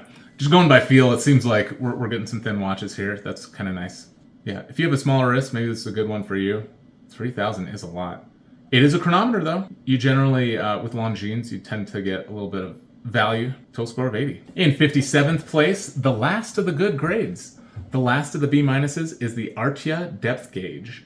Price of $8,953. Size of 44 millimeters and 300 meters water resistance. And as I was talking about before, this is the depth gauge one that uses the phenomenon of the fact that the light going through the water, it will kind of break up the wavelengths or something to where at certain depths you're going to lose the ability to see certain colors. You lose the ability to see red. Let me zoom in. What am I doing talking about this thing when we can't see it? Oh, that is a low fidelity image. I'm so sorry. Maybe I'll put up a better image of this. Past 5 meters you can't see the red anymore, apparently. I mean, I would love to test this out and see if it's true. That crazy if this is true. You can't see red past 5 meters deep. But that's the whole premise of this watch, so who am I to doubt it? It just seems crazy. It's based on some sort of ideal ocean scenarios where there's no clouds and stuff like that. So apparently the depth, it doesn't actually work if you've got clouds and the water's choppy or there's like crud in the water or whatever it is. Like, so it's not an exact science here with this depth gauge thing. But it's a very cool premise, very cool idea, and clearly they just made it the central like design feature of the watch. It's just front and center. Looks very cool. But yeah, what else to say about it? It is apparently a chronometer. That is cool. I couldn't find a lume shot, but based on the description, there is actually no lume on the bezel. Lumeless bezel. That's unfortunate. Total score of 80. All right, now we're in the yellows. It's all yellows from here on out. Well, yellows and reds. In 58th place, we have the Rolex Sea Dweller Deep Sea Challenge 126067. Deep Sea Challenge. Okay, so they set about to do the deepest watch. What are their specs? Price of $46,995. Size of 50 millimeters. And water resistance of 11,000. Okay, that was a lame clap. I'm sorry. One person clapping is never gonna. I mean, I guess I could really just go for it, but it's gonna be silly. Titanium case. Good job, Rolex. Great job. 11,000. That is the second deepest dive watch. The deepest one that I showed before was the H2O, Kalmar 2. But Rolex, you're second place. Good job. 11,000 meters. They've got their exceptionally cheesy marketing on the dial. Ring lock system in all caps. That's just your crown. I mean, okay, yeah, it's cool. You got a cool crown, Rolex. Do you have to put that on the dial? It's kind of silly. Original gas escape valve. Okay, gotcha. I mean, it's a pretty common thing that you see on dive watches, especially more expensive dive watches. So, I don't know. It's a little bit silly, but it does look cool. And we've all seen the memes, I'm sure. Or are they even memes? We've just seen guys with a tiny little wrist trying to wrist roll this thing and it's flopping around. It's just too crazy on the wrist. That is kind of funny. But this whole thing is silly. This titanium one. Yeah, I think if I wanted a super deep one, I would go with that Kalmar. That one just, it looks cooler in my opinion. You know, if you really want a super deep watch from Rolex, I guess 50 G's. Okay, so round up to 47. With tax, it's 50 G's. This is a 50 G watch. 23 millimeters thickness. Yeah, that is quite thick. 23. Oh, this is not a thick watch. But yeah, there's 23. The averages get thrown out the window at this point because we're so deep. There's an average of 1. But I will tell you, the 25,000 meter Kalmar is 22.9. So basically, they're both basically 23. Okay. Well, the Kalmar did it, and they have double the depth rating, at least. But 11,000, that's the lowest point in the Mariana Trench, I believe. So that's probably why they stopped there. You know, good enough, right? That's the lowest place you can't even go on the planet Earth. So that kind of makes sense to stop at that point. Why go further than that? But H2O took it to the next level. Yeah, it is a chronometer, so that's good. To my knowledge, the only titanium watch that Rolex makes. So that's kind of cool. Total score of 79. In 59th place is the Glasuta Original CQ Panorama Date. Price of $12,400, size of 43 millimeters, and 300 meters water resistance. This blue looks so good. The coolest thing about this watch, in my opinion, is this big date right here. 2 different date wheels that both move around. It's looking really good. I wonder if it stops at 31 or if it goes all the way up to 39. I don't know that information.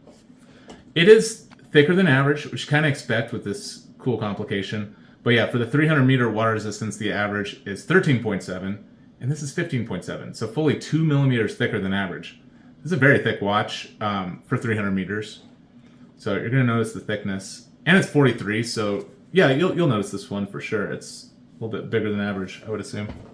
I mean, I like a huge watch, as you've seen me wearing huge watches. This is not a chronometer, but I think they do adjust it. This should probably have a +1 for adjusted. I didn't find that, so I looked in the descriptions to see if they would say that. The problem is, this is one of those things that they just don't always put in the spec sheet. They don't always say that they adjusted the movement, or the movement is within a certain tolerance or whatever. I built that into the scoring system, but it wasn't always on their product listing. And I did watch reviews for a good portion of the watches to kind of see this information. I didn't watch a review for this one, so maybe it maybe it is adjusted. You add a point on there. Like I said, it's best not to take the scoring too seriously. It's a good way to kind of sort these watches and talk about so many darn watches, but yeah, it's not the be-all, end-all. There are other factors, as I get into later. This minute hand is looking really good. The lume is nice. Clearly the hands are quite bright, which is what you want. Yeah, they took a good shot here. I love the 6 that's not fully connected. That seems to be kind of a standard thing on a lot of these watches, is the 6 that's not fully connected. I think it comes from Panerai with the sandwich dial, and it's just a cool look that a lot of people do, even when there's not a sandwich dial. Total score on this thing is 79. In 60th place, we have the Ulysse Nardin 42 Lemon Shark. Price of $8,491, size of 42 millimeters, and 300 meters water resistance. I think this is the Ulysse Nardin for me if I was to have one of these things somehow. If you gave me my pick, this is probably the one I'd go for just based on the aesthetics. I would go for this one. It's looking really good. Again, I think it has a rubber insert to this bezel. Circular date wheel at 6 o'clock. Very symmetrical here on the dial. That is looking really good. And you've got this gray paint here that's actually luminous. It appears to be a white lume to me. As I mentioned before, that could be C1. I'm not sure. But there are looms that glow white, and this appears to be one of them. Yeah, PVD steel case. This is looking really, really good. It is not a chronometer, though. So Ulysse Nardin did not do that. It's not COSC certified. I do love that the actual, it says lume pip, that little 0 is loomed. That's nice. The other Ulysse Nardins did not have that, so this is good. The other Ulysse Nardin with the 0, it was a red 0. It didn't have any lume, so it's nice that this one has lume. Total score of 79. In 61st place is the Mula Glasuta C-Timer Black Motion. Price of $2,704, size of 44 millimeters, and 300 meters water resistance. And the price was based on whenever I did the score sheet, I checked, the exchange rate at that day. This is probably priced in euros, and so that was the conversion on that particular day of euros to US dollars. But I did that months ago, so who knows if that's changed. I mean, it fluctuates on a daily basis. As an accountant, I understand that's a huge headache for companies to have to deal with in the real world. But that's something that exists. I just went with the conversion on the date that I entered this information into the spreadsheet. And then like a month later, prepared the score sheets. And then a month later after that, finally recording and stuff. So it's been a long process. I'm sure the exchange rates have changed significantly since that time. But yeah, at 12.5 millimeters thick, 12.5 is about a millimeter thinner than average for the 300 meter water resistance rating. That's nice. I gotta tell you, stylistically, it's just off. It's majorly off for me. I don't care for it whatsoever. I'm having a very strong reaction of not liking this watch. I don't know if I can totally explain it because there's nothing really wrong with it. Okay, it's got really thin hands, tiny little indices here. It's just looking really bland to me. The colors, yeah, I mean, I like a dark, okay, let's zoom in slightly. This is a little too dark here, actually. This printing, I don't know. I think the whole thing could be revamped and have the same design and just make it better. It's looking weird. It's just looking weird to me. Can't totally put my finger on it. Total score 79. In 62nd place is the IWC Aqua Timer. Price of $6,100, size of 42 millimeters, and 300 meters water resistance. Who thought you'd see an IWC dive watch? But here it is. They decided to put the crown for the internal rotating bezel here on the left side. Or is that the time setting crown? I bet that's the time setting crown, and then the rotation bezel is here on the right. Either way, it's cool that it is symmetrical. I like that. I like the mix of looms here. You've got the green and the blue. That's looking really cool. Loom only to the 15. There's a special score just for that. Loom only to the 15/20. See, it got chopped off here. Excel. I needed these scorecards to be the same size, but yeah, that's unfortunate. Certain combinations of scores can lead to a chop off here. It seems like a good wearing experience. 42 millimeters across. 14 is a little bit thick. Just a touch thick for 300 meters. The average is 13.7. It's almost a millimeter and a half thicker than average. 3 o'clock date. Negative display date is looking good. There's a lot of these in luxury. It's like, yeah, for some reason there's a lot of negative display dates. This one's also not a chronometer. Total score 79. Oh man. In 63rd place is the Review Tom & Diver. Price of $2,500, 42 millimeters, and 300 meters water resistance.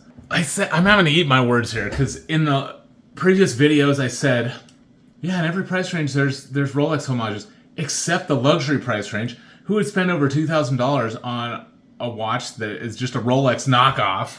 And here we are. Yeah, it's not totally a Rolex homage. I guess they're, it's kind of the Breitling Super Ocean minute track thing here. It's there's nothing original about it though. There's not a single thing on this is original. Well, okay, maybe the R and the R back to back. But look, you got 4 lines of text here. That's a Rolex thing, okay? The dang Mercedes hand. Just stop it. Nobody should use the Mercedes hand except for Rolex. That is my opinion. That is my edict. If I'm in charge, you would be prohibited from designing a watch with the Mercedes hands if you're not Rolex. That's what I would do. Yeah, why is it $2,500? Who knows? Who knows who Review Tommen is? It doesn't make any sense. It's perplexing to the max. There were some really sweet watches. I mean, literally all the watches in the price tier below this are cheaper than this thing. The Sinn 105. Just so many watches are so much better than this darn Review Tommen thing. I just can't take it seriously. I can't take this watch seriously. I don't know why it's $2,500. I just don't get it. It says it's Swiss made. I guess that's why. We saw a Swiss made chronometer at $1,000. So why are we seeing? Yeah, this isn't a chronometer. This is just, the hands even look weird. They look oddly thin. The few changes they've made to the Rolex formula here just don't look good. Tiny little indexes. It just looks weird. It's not good. It's no homage. The Cyclops is not really doing much of anything here. Stay away. Score 79. In 64th place is the Rolex Yachtmaster 126622, price of $12,300, 40 millimeters, and 100 meters water resistance. This is sometimes called a dive style watch because of the 100 meter. So I didn't invent the idea that a dive watch traditionally is 200 meters and higher. That's kind of in the common understanding of what a dive watch is. Blancpain X watch thingy that's 92 meters. This is not designed to be a dive watch. It's a yacht watch. When you're on your yacht, you don't actually want to get wet if you don't have to. But it says platinum/steel. You're going to get higher corrosion resistance than steel. It's certainly more valuable. This look is so cool. People copy this thing like you would not believe. This relief bezel insert without lume. Sometimes the ones that copy it will put lume there, which it's a more functional watch if it has the lume, but this actually looks way cooler. I've never seen anybody do it so shiny. And I know this is a product image, so it's probably computer manipulated and to look flawless and that sort of thing, but it's looking really good. Like frosted relief here and then high polish numbers. The polish on like the bezel knurling section. You can tell this is really valuable watch. Like more than the Submariner, this Yachtmaster is truly, you can tell it is extremely expensive, extremely well made. I mean, the Submariner is still well made, but it's just a steel watch. The Submariner is 10.8, and this is 12.3. You go up $1,500 and you get platinum. Crazy. So yeah, this Yachtmaster is super cool. I definitely like it. The average thickness for a 100 meter watch is 13.4. So 12.5 is almost a millimeter thinner than the average for that depth rating. This is probably the most stylish looking Rolex in my opinion. Look, there's only 3. Well, okay, you get 5 total lines of text. But yeah, for Rolex, that's really cutting it short. They've really edited that down. But yeah, even though there's no lume on the bezel, I really like this one. If I could take my pick of the Rolexes, I would probably choose this one. This one looks the coolest. Total score of 78. In 65th place, love to see it. The Panerai Submersible Carbotech. Price of $17,600, 42 millimeters across, and 300 meters water resistance. Okay, so the last one was a superlative chronometer with platinum. This one is $5,300 more, and it is not a chronometer. You don't get minute markings. Oh man, yeah. Panerai is it's weird. I'm sure a lot of people have the same feeling because it's like I'm drawn to the Panerai. It is so magnetic. It is so cool. It's just such a cool watch, and yet they do these perplexing things. They're all way too expensive. Panerai is charging way too much. People are buying them, so I guess that's fine. Or are they on sale or something? I don't know what the deal is. But Panerai costs a lot. You know, they use ETA movements, from what I understand. That Rolex has an in-house Rolex movement, superlative chronometer, but this is so cool. I mean, I shouldn't get into all that wonkery. Like, the watch is really cool. Let's just give it that. So it did get a major penalty for the fact that there's no minute marks on the dial. That drives me nuts. I'll show it to you. Why not? I have a radio mirror homage. The crystal broke on it. But yeah, this darn thing doesn't have any minute markings, and that drives me nuts when I try to... Well, I'm not wearing the watch now with the crystal broken. I'll replace that. Why not? But the thing is, the lack of the minute marks is really annoying. It really is annoying. Yeah, especially on a tool watch. Why would you be missing that? I'm ranting far too much. Sorry about that.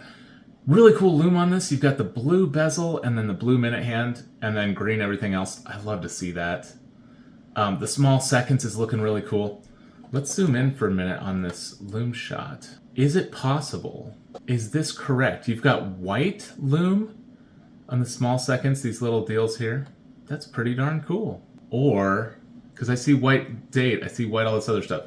Or you don't get white lume here, and they're just pulling our legs. Even in their computer render, they didn't turn the light off. We've got all kinds of things that aren't loomed that appear that they're loomed.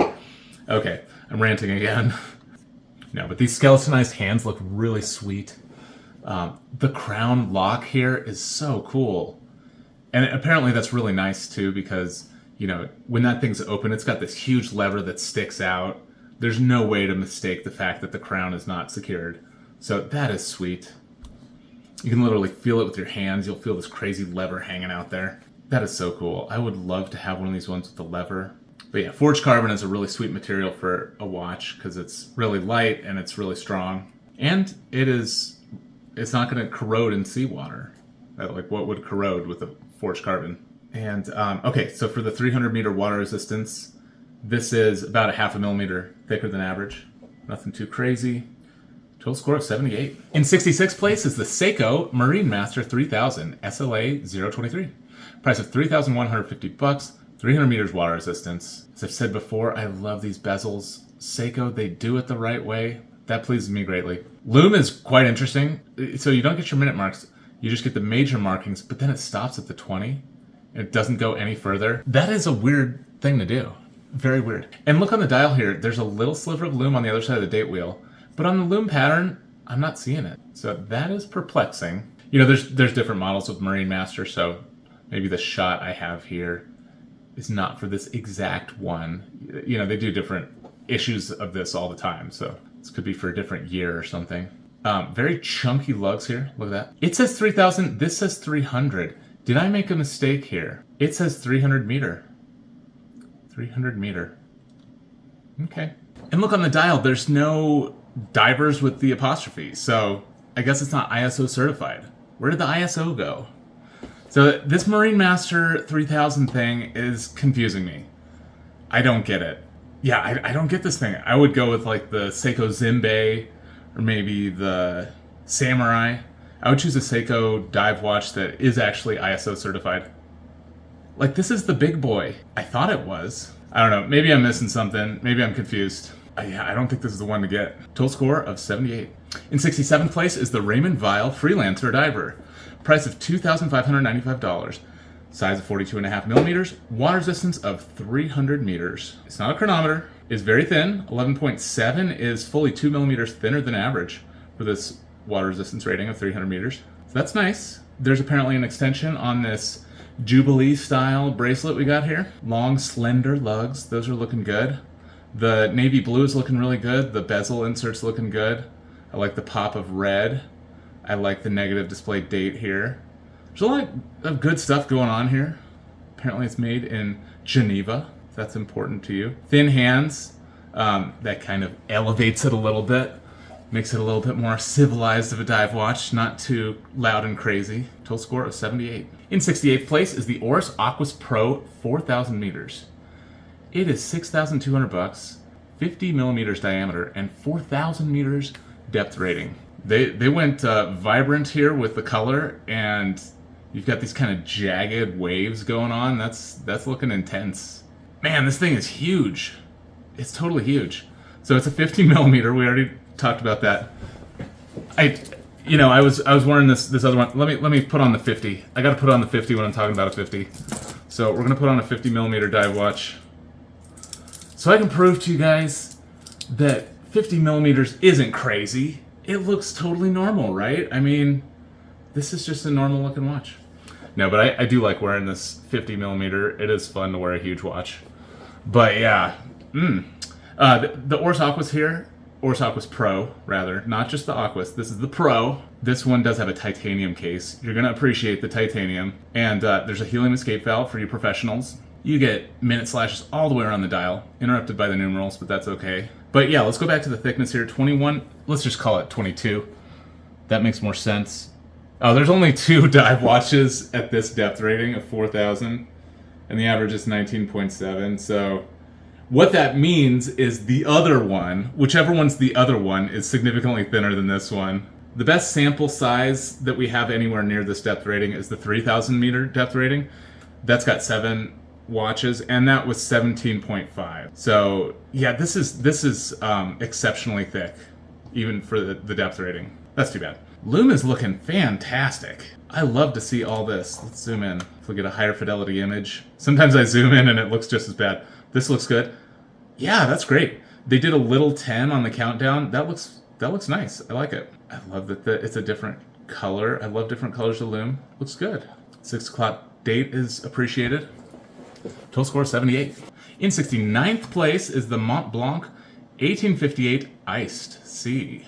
Price of $3,210, size of 41 millimeters, water resistance of 300 meters. Great lume. I'm struck by that immediately. Do I need to zoom in for everything? That's going to drive me nuts editing this. I should stop doing that.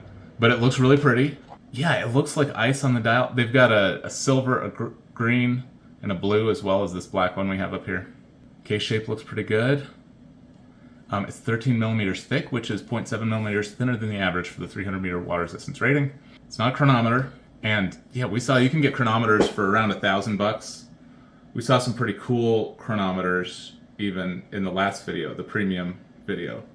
So it's an automatic movement, so you're gonna have to fix the time, every couple weeks or whatever. It's gonna get off. So yeah, it's not a big deal. If you're going for an automatic movement, like you're just gonna have to fix the time every once in a while. Any watch, you're gonna have to fix the time every once in a while, unless you have like a radio synchronizing watch that synchronizes to atomic time or something. So that's just a fact of owning watches, and clocks for that matter. I'm always fixing clocks around the house. Not a big deal. It does factor into the score. Chronometer's nicer than just plain old automatic. Yeah, it's looking pretty cool. Syringe hands, arrow tip on the end of the second hand, which is loomed. Looks good. Score of 78. In 78th place is a beauty, the Tudor Black Bay 58 Silver. The price is $4,650. The size is 39 millimeters, and it's got 200 meters water resistance. This thing is a chronometer. It is made of silver. I think this is the only silver one in the video. And the cool thing about silver is that it is much brighter than steel. Its luminosity, the amount of light that it reflects back, is quite higher. That's why people like silver. If it's tarnished, obviously that's not the case. And I think Tudor, Rolex, they do weird things. Tudor, Rolex, Tudor is part of the Rolex family. They do interesting metals. They kind of do their own alloys. I think this silver is probably going to be better than like the silver you're using for your silverware. Probably doesn't tarnish as easily. Yeah, that's something to look into. It comes on this pass-through NATO strap here. Yeah, silver's more corrosion resistant than steel, so that's cool. You get 1 point extra for the corrosion resistance. And then the weight is similar to steel, from what I understand. The thickness of 12.7, that's just about a half a millimeter thinner than average for the 200 meter water resistance rating. This lume shot is not looking that hot. The pip is looking weak sauce. But, check out a review or something. These lume shots are not always the best. There's no date on this watch, unfortunately. Like I said earlier, it's like with Tudor, do you ever get a date? They hate the date or something? I don't know. Total score 77. In 71st place is the Oris Aquas Date Calibre 400. Why do they spell caliber that way? Price of $3,700, size of 43.5 millimeters, and 300 meters water resistance. And they offer black, blue, green, silver, purple, pink, red, and pale blue. I don't know if this is the pale blue or the regular blue. Lots of colors to choose from with the Oris Aquas. I think there's different sizes to choose from too. I just stuck with this 44 millimeter. I didn't fiddle around with sizes. I think there's other sizes, so look into that. They might have a small size one for you ladies out there. The crazy thing with the aquas, I don't know if I mentioned this already. We've seen a few Orises already. You're not going to be changing this bracelet out because what the heck is going on here? And I looked at the product listing and I could not find anything saying that there's an extension, there's an on-the-fly adjustment, there's some way for it to, on the fly be adjustable. I couldn't find that. So my verdict is that there is not. If I'm wrong about that, I apologize. You can obviously adjust the score. Give it a 3 more well, it gets 5 total more points if it does have that adjustment. Like, this is a huge penalty, is if you put this darn thing on a bracelet and you can't do the on-the-fly adjustment, that's not good. So that's a major flaw with the watch, if that's true. But the lume shot is looking okay. It's looking okay. Pressure resistant. 5 days. Does it say 5 days? Let's look at that. Yeah, it's pixelated. 5 days. Yep, there it is. There's the Oris Aquas. Not the top of the class, which I've heard people say before. Total score is 77. In 72nd place is the Oris Depth Gauge. Price of $4,100, size of 46 millimeters, and 500 meters water resistance. All right, I said I wasn't gonna zoom, but I'm gonna have to zoom for this thing. Let's take a look at the depth gauge. So what the depth gauge is on top of the crystal, you've got this extra little crystal with a channel here where water will come into this little hole at 12 o'clock, and it will tell you how deep you are. Now, a long time ago, I looked at this watch. I watched a video of it, and you know, the guy's under the water. There's all this like mud floating around and stuff. He's really trying to make this thing work to see what the heck is happening. He's got an actual like digital depth gauge with him. And I don't think this thing is like totally precise. And then also, it's very hard to see it. So this isn't very practical. It's just not going to be very practical. But you see, the water's going to come in and you're going to kind of see, it'll be darker where the water is. And then it'll be light where there's still the air.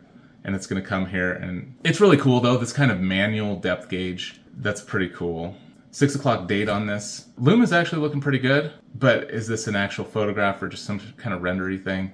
I don't know. 15 millimeters thick is actually a half a millimeter thicker than average for the 500 meter water resistance rating. This is not a chronometer. I say silicone or rubber strap on here. That must be an option that you can get. I just didn't put up the picture of it on the silicone. Yeah, maybe they give you a silicone strap with it. It's gonna have to be some kind of special thing with these weird lugs. Total score 77. In 73rd place is the Alemano 1973 Shark and Crab. Price of $2,339, size of 42 millimeters, and 300 meters water resistance. What is this brand? I don't know. It looks very, very cool. It's an Italian thing. I think this is one of the ones where like I wanted to look at a review video of it, and all the videos are in Italian. So this is definitely an Italian watch here. They put the date here at 4 o'clock instead of putting a 4, and I think that's fine. I like that it's right there, that it's not like off a little bit. It's right at the 4. That looks good. And the crown's right here too. I think that's totally fine. No problem with that, personally. This is a really cool counterbalance to that second hand. I guess it's like a claw, like a crab claw or something. I mean, crab claws don't look like that, but that's what it's making me think of. Or maybe a trident. This would just be like a duodent. It would be a bident, not a trident. So there's your bident. You've got the little dots all the way around. Dots are interrupted by the numerals. Not a big deal. Canvas strap.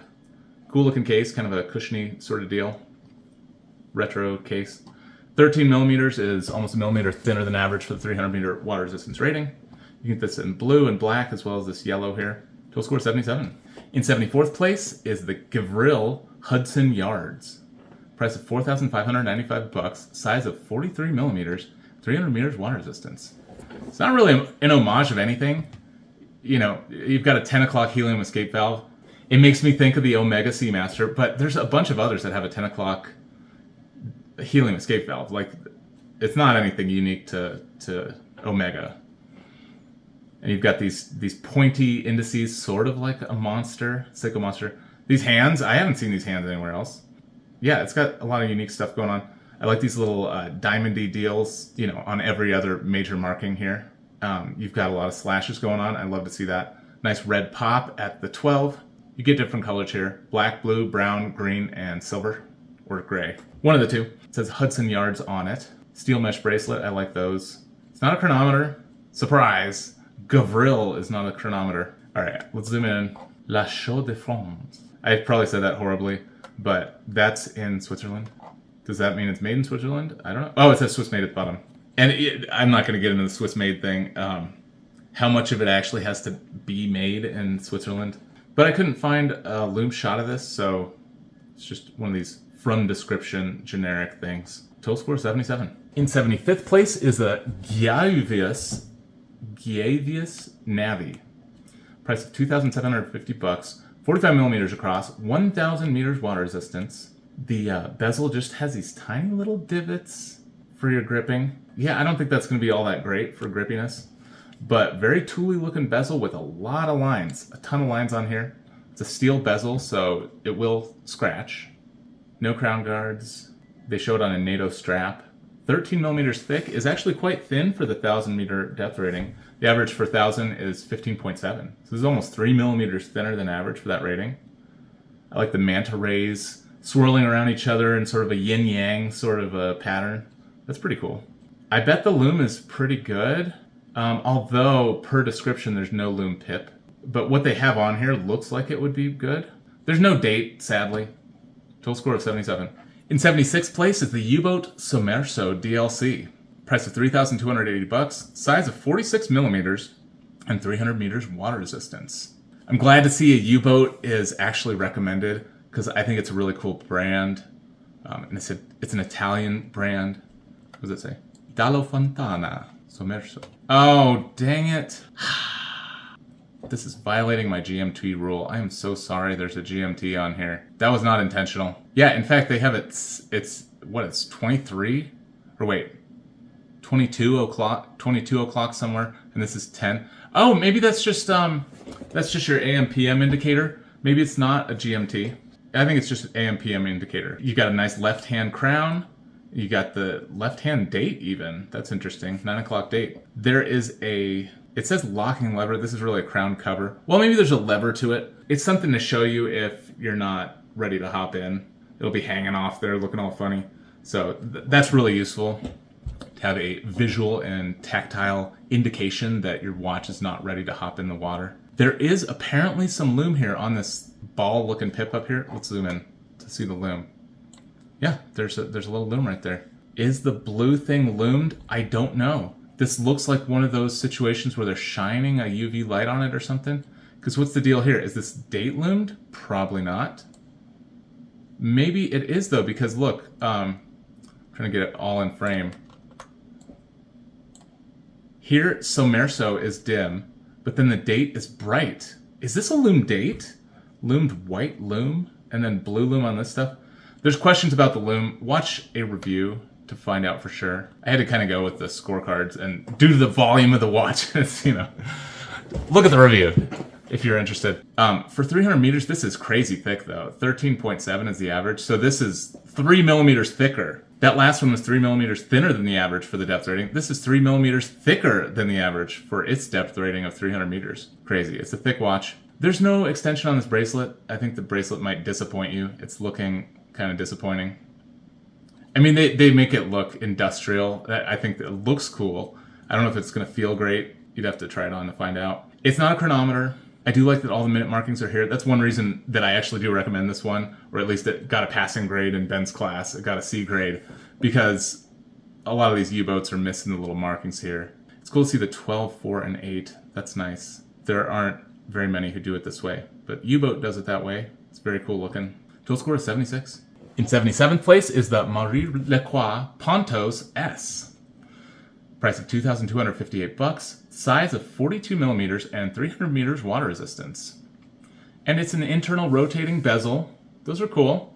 You've got the control for that is here at the 2 o'clock. So it's got this nice orange ring on there. You've got a textured dial here. That looks really cool. The loom is adequate. I'm not going to say it's amazing. These indexes are mostly steel with a little bit of loom in them. What the heck is this, though? Oh, this looks really weird. I don't know what the heck I'm seeing here. This index is like chopped. It's not symmetrical. It's an asymmetrical index. And you've got a corresponding one on the other side. That looks super weird when you zoom in. It didn't look weird when I was just looking at it head on. What is going on? That is bizarre. Anyway, I like the orange minute hand here. It says no second loom. There's no loom on the second. Disappointing. It should have some loom on there. If you're going to do the orange, just do a little stripe of loom with it. Is it that hard? Just put a little bit of loom here. I saw another one that they did the loom like halfway down the second hand so that they could have an accent tip here. You know, whatever you got to do, just put a little dab of loom somewhere on that second, and that way we can see it moving around. That'll be good. I like that they put loom on the opposite side of this 6 o'clock date here. It shows the Chinese good luck number of 8. It's a 300 meters water resistance, so the thickness is 0.7 millimeters thinner than average for that depth rating. Yeah, it actually looks really nice. I like how it looks. The orange silicone strap looks really nice with it. Total score of 76. In 78th place is the Ulysse Nardin Diver X. Price of Whoa. Price of $30,571. Size of 44 millimeters. Water resistance of 200 meters. Dude, that is an expensive watch. That's more than 2 Rolex Submariners. What was the Yachtmaster? Let's find the Yachtmaster. Where's that darn Yachtmaster? Get over here, Yachtmaster. Yachtmaster is $12,000, and that has platinum. This Ulysse Nardin Diver X. Okay. Oh, it's got a forged carbon case. That's cool. It ain't platinum, though. Rolex Yachtmaster is only 12 G's, and they want 30 G's for this thing. Crazy. Loom is looking really good, though. Oh, my goodness. That is some beautiful loom. That's going to look great. Didn't I give it a penalty here? Distracting. It just says distracting. Yeah, it's hard to read this dial. Like, what time is it? They didn't set it at 10:10. They set it at, what the heck time is this? It's so much stuff in my face, I'm like losing the ability to think straight. But it's 8:18 time. Okay. Is there a second hand on this? Where's it? Okay, the second hand is here. Very hard to see that. Okay, I'll zoom in for your viewing pleasure. Yeah, very hard to see the second hand. It is skeletonized. So, yeah, you see right through this. You'll see all the gears and stuff. You'll see the balance wheel going away. I mean, that's going to be cool. That's definitely going to be cool. I love this bezel insert, the bowling ball bezel insert. That looks cool. Ulysse Nardin likes to put a little metal... They like to put a little metal piece here on their silicone. I'm sorry, the little passing grade medallion thing's blocking it. But they did a carbon fiber one on this one. Tiny little crown guards. At 16 millimeters thick, this is crazy thick. Why is it so darn thick? Who knows? Who knows why it's so thick? It's 200 meters water resistance. And the average for 200 meters is 13.3. So, yeah, almost 3 millimeters thicker than average. It's nuts. Total score 75. In 79th place is the Audemars Piguet Royal Oak Offshore Diver. Price of $30,200, 42 millimeters, and 300 meters water resistance. Another very, very expensive watch. Loom is bizarre on this. Let's start off with the loom, because that's an interesting story to tell. Here's the loom. Here's a loom shot. You can see the Chrono 24 watermark. You do get a pip. I see that there. I see little tiny things for the 1 o'clock and the 2 o'clock and the 3 o'clock. Why is it so much dimmer than these other ones? Let's go up here. It's black. That's why. Look, it's black loom. And then you go look at the loom shot. Black loom is not great, apparently. Apparently black loom is not good. So I think you're going to be disappointed with the loom pattern on this thing. It does look better than a regular Royal Oak, though. It's definitely better loom than what you're used to seeing on a Royal Oak. But yeah, you've got your Grande Patisserie dial. This is definitely the waffle maker here. Much bigger waffle divots. You've got your helium escape. Oh wait, that's not a helium escape valve. This is your internal bezel rotation crown. I forgot to put colors on here. I don't know if there's other colors, so sorry about that. I must have forgotten to do that on this one. It says not a chronometer. Really? Really? Audemars Piguet? Actually, the Ulysse Nardin says not a chronometer too. Okay, they may adjust the movement. I bet they at least do that. Come on, they've got to. So add a point to this. It's a 76, not a 75. If they adjust the movement. Oh, added some other points. I said no loom on the bezel. Oh man, I screwed up this scorecard. I really messed up this scorecard. I am so sorry. What should it be? I think this gets 4 more points. Man, I messed up. I'm so sorry. Let us move on. And obviously I'm not going to reorder all these things and re-record the entire video. But I do apologize, dear viewer, for making a mistake. In 80th place is the Longines Legend Diver 36. Price of $2,500. Size of 36 millimeters and 300 meters water resistance. This is the last of our 536 millimeter watches in the video. It's looking cute. Looks like a cute little watch here. They did have kind of a normal strap width on it. Sometimes you get the smaller strap widths, the 18 millimeters or whatever. This is looking like a 20 or something. I don't know. It does make it look smaller, the fact that the strap is this wide, that the lugs are this wide apart. Lume is, again, not my fave. They have the 12, 6, and 9 in set in from the other ones. I don't get it. It just looks confusing to me. I would prefer if these were all the same. Why is there no lume here? There's clearly space for lume at the 3 o'clock. It even looks kind of weird. It looks super weird. Why don't they just have a normal mark here? Actually, I'm going to zoom in a little bit. Longines is cheaping out on us. The only lume you get is this tiny little square. Why? Why, Longines? Just lume the whole thing. It'll look so much better. And then, yeah, put one at 3 o'clock. It's super weird. They didn't have to skip it. Yeah, I think they're cheaping out on us on this one. I said earlier that Longines was good value. You know, you get more for your money. I don't know about this one. This is sad. It does say chronometer. Okay, it's a chronometer. It's 11.9 millimeters thick. That is quite thin. The average is 13.7. So this is almost 2 millimeters thinner than average for this water resistance rating of 300. Yeah, it does have redeeming qualities for sure. I think they could have done more with the lume. That's the main thing. Total score is 75. In 81st place is the Findesen Nautic Master. Price of $3,556. Size of 41.5 millimeters and 200 meters water resistance. That's the lume shot I am talking about. This is a great lume shot. The rest of you guys, just do it this way. This looks great. It looks fantastic. Nice green lume on the minute hand. That's looking good. Very cool looking bezel here with the ratchet style. They really emphasize that, and it looks nice. It looks really cool. I like this red ring. It's cool to have a ring on the dial. It just kind of adds a little bit more interest, so I like that a lot. The smoke kind of fume here is looking really good. Or it's a sunburst. It's looking great. Made in Germany, I like that. The F is looking really cool, this logo here. In terms of thickness, it's almost a millimeter thinner than average for the 200 meter water resistance rating. It's not a chronometer. They may, well, I was looking for adjusting if they adjust the movement. I did not see that on the product listing. Comes on this silicone red strap. I think that's okay. You get that 6 o'clock date with the lume underneath it. Yeah, lume is a highlight of this one. If this is accurate, that's looking really good.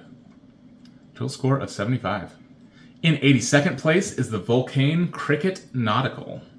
Price of $5,564. Size of 42 millimeters. Water resistance of 300 meters. So you've got a decompression scale thing on this. Crazy decompression scale thing. And you get an alarm. You get an actual mechanical alarm on this Vulcane. That is so cool. Like, if you watch a video on this thing, it's just so interesting. Check it out. Definitely check that out. There's no rotating bezel on this, but I think it makes up for it with the alarm and the decompression thing. So it's a cool watch. They really went dark on this Fotina. I think they went too dark. It doesn't need to be so crazy. I think this would look better if this was a little bit less crazy going on there. The colors together are just looking a little funky for me. I would prefer more of a modern color scheme. Personal preference. It is hugely thick. The alarm thing they have inside here, I'm sure, that's probably why it's so darn thick. But yeah, the average is 13.7. So this thickness at 17.4 is over 3.5 millimeters thicker than the average for the 300 meter water resistance rating. It's not a chronometer. Who would expect it to be, though? It's very cool. Very cool watch from Vulcane. I'm glad this exists. It'd be sweet to try one out. Yeah, very cool. Total score of 74. All right. In 83rd place is the Corrigia 02 DLC. Price of $7,848. Size of 47 millimeters and 300 meters water resistance. Oh, the case is so cool. Oh man, this is so industrial looking. DLC stands for diamond-like carbon. That's the coating they have over the case. I put PVD steel. It's a steel case with a coating on top of it DLC or PVD gets the same score. That definitely will protect it from corrosion better than naked steel. But it has a crown cover, so if you see there's daylight here. That's not holding the crown down at all. It's a normal screw down crown. It's just you have this cover here to protect it from any blows that might come from this direction. It's just a super protected crown. The bezel is looking really cool. It's 12-sided, I believe. No, it's more than 12. How many darn sides is this? 1, 2, 3, 4, 5, 6, 7. And then there's a flat side. No way. Is this a 15-sided bezel? I think it is. 1, 2, 3, 4, 5, 6, 7, 8, 9, 10, 11, 12, 13. Yeah, it's a 15-sided bezel. That is so cool. Who does a 15-sided bezel? Very cool. Corrigia does it. They are sweet, you can tell. Sandwich dial. It looks like, I'll zoom in. Even every minute is a sandwich. It's a little hole down to the luminous disc below it. They did like a Panerai style bezel here where you've got 15, 30, 45, then just the little nail head things. It looks really cool. In terms of style, I understand the need sometimes to just have the coolest looking watch on the planet. And yeah, at this point, maybe you abandon your tool watch thing and this thing is so sick. I don't know what to say about it. It's so cool. It's obviously extremely expensive. This is for super rich people. $8,000. Yeah, that's a lot of G's. 8 G's is a lot of G's. 15.5 millimeters thick is a couple millimeters thicker than average. It's a thick watch. It's a big watch too, 47. So yeah, keep that in mind. I love a big watch, so I would really enjoy this watch. I definitely would. Oh, a lot of times when they're head on, you don't see this. So maybe that's why they turned it on the side, so you could see more the three-dimensional nature of this, but also see that it has holes here in the lugs. Screwed lugs, I think people, what do they call that? Lug holes? I don't know.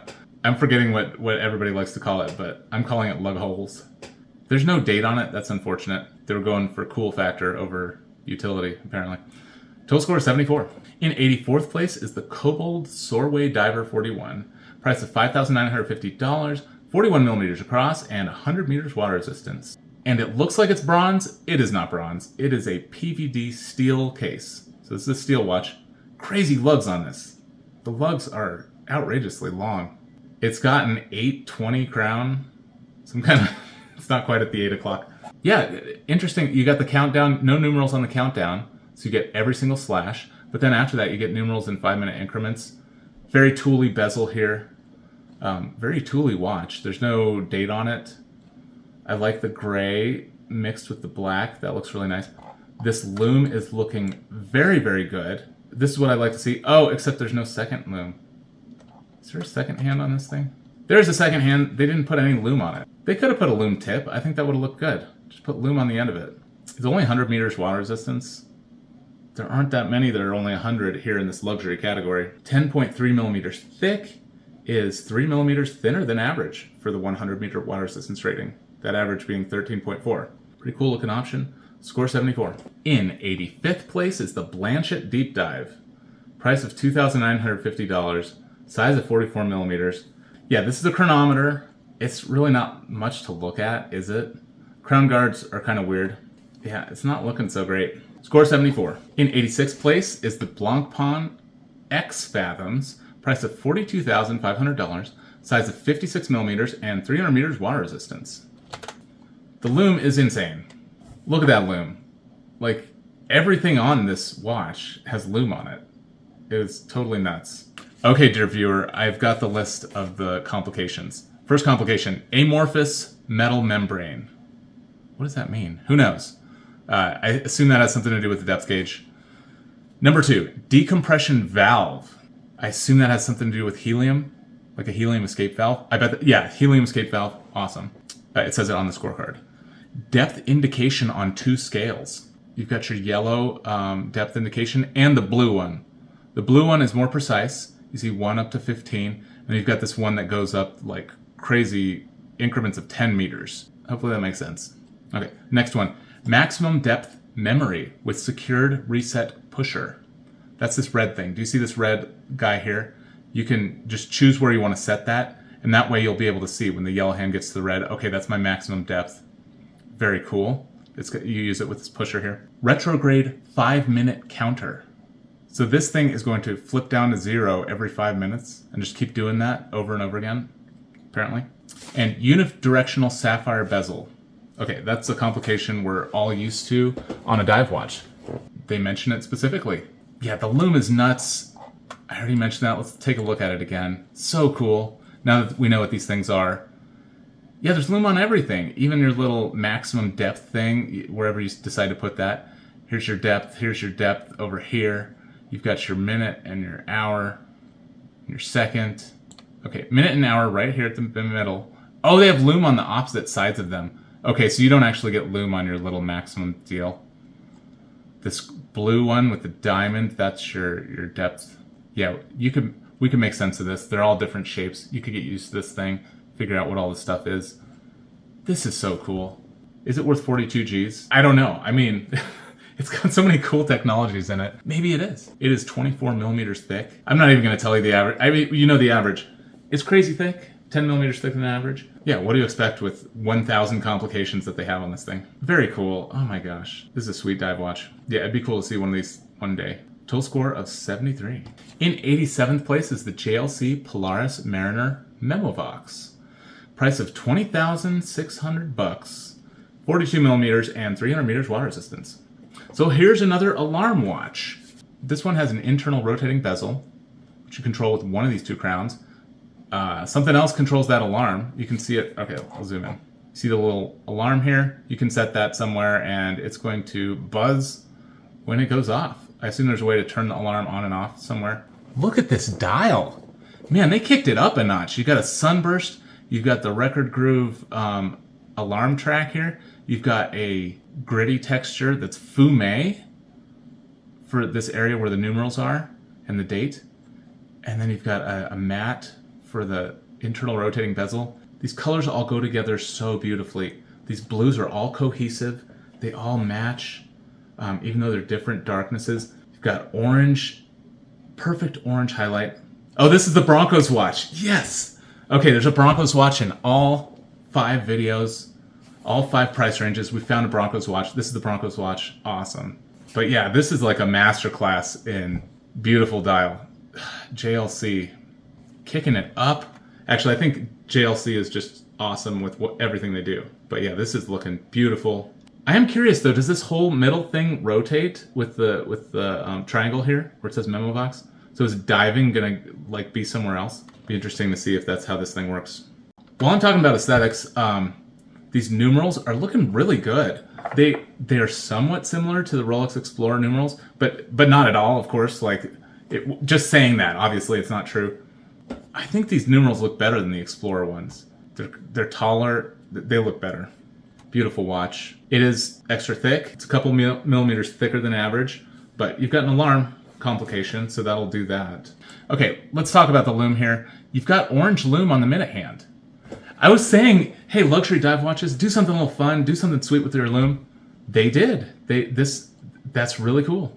And I mentioned this earlier. You can have an accent color on your second hand and still have a lume on that second hand. And that's what JLC did. They listened to me. No, I'm just kidding. Dots all the way around. Like, this is a tool watch and it's elegant as all get out. Oh man, good job, JLC. Total score of 73. All right, in 88th place is the Tudor Black Bay 58 18 karat. Price of $18,000.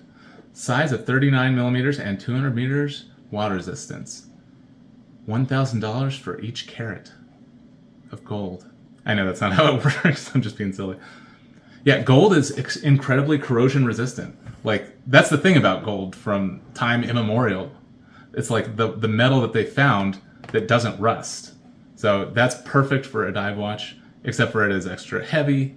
So, okay. It ends up coming out the same as steel because steel is so much lighter.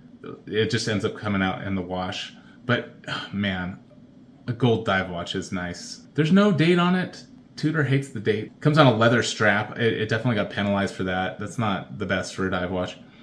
12 millimeters thick is thinner than the average. It's about a millimeter thinner than average for the 200 meter water resistance rating. It's looking good. We already saw it Tudor Black Bay, so I don't need to go over all the nuances. Yeah, I guess I'm wearing an homage of, it's a Black Bay 55 that I'm wearing an homage of like a $45 homage.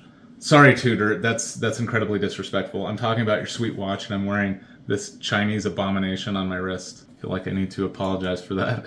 Score of 73. In 89th place is the Resonance Type 5. Price of $34,967. Size of 46 millimeters and water resistance of 100 meters. Titanium case, that's cool. Hidden crown. I forget where the crown is. I think it's like on the bottom or something bizarre. Very cool watch. I'm just going to tell, before we talk about how cool it is, I'm going to mention something that's not the best. Well, it's an oil-filled watch. That is so cool. Let me just talk about the oil-filled for a second. When you have an oil-filled watch, at any viewing angle, you're going to see crystal clear what's on the actual dial. Unlike when it's filled with air, like ours are. And then, oil is supposed to let you go deeper. It's only 100 meters. Like, I don't understand why this is happening. It happened with the U-boat, too, that had 50 meters of water resistance, and it was oil-filled. Like, the point of the oil is supposed to help it from being crushed.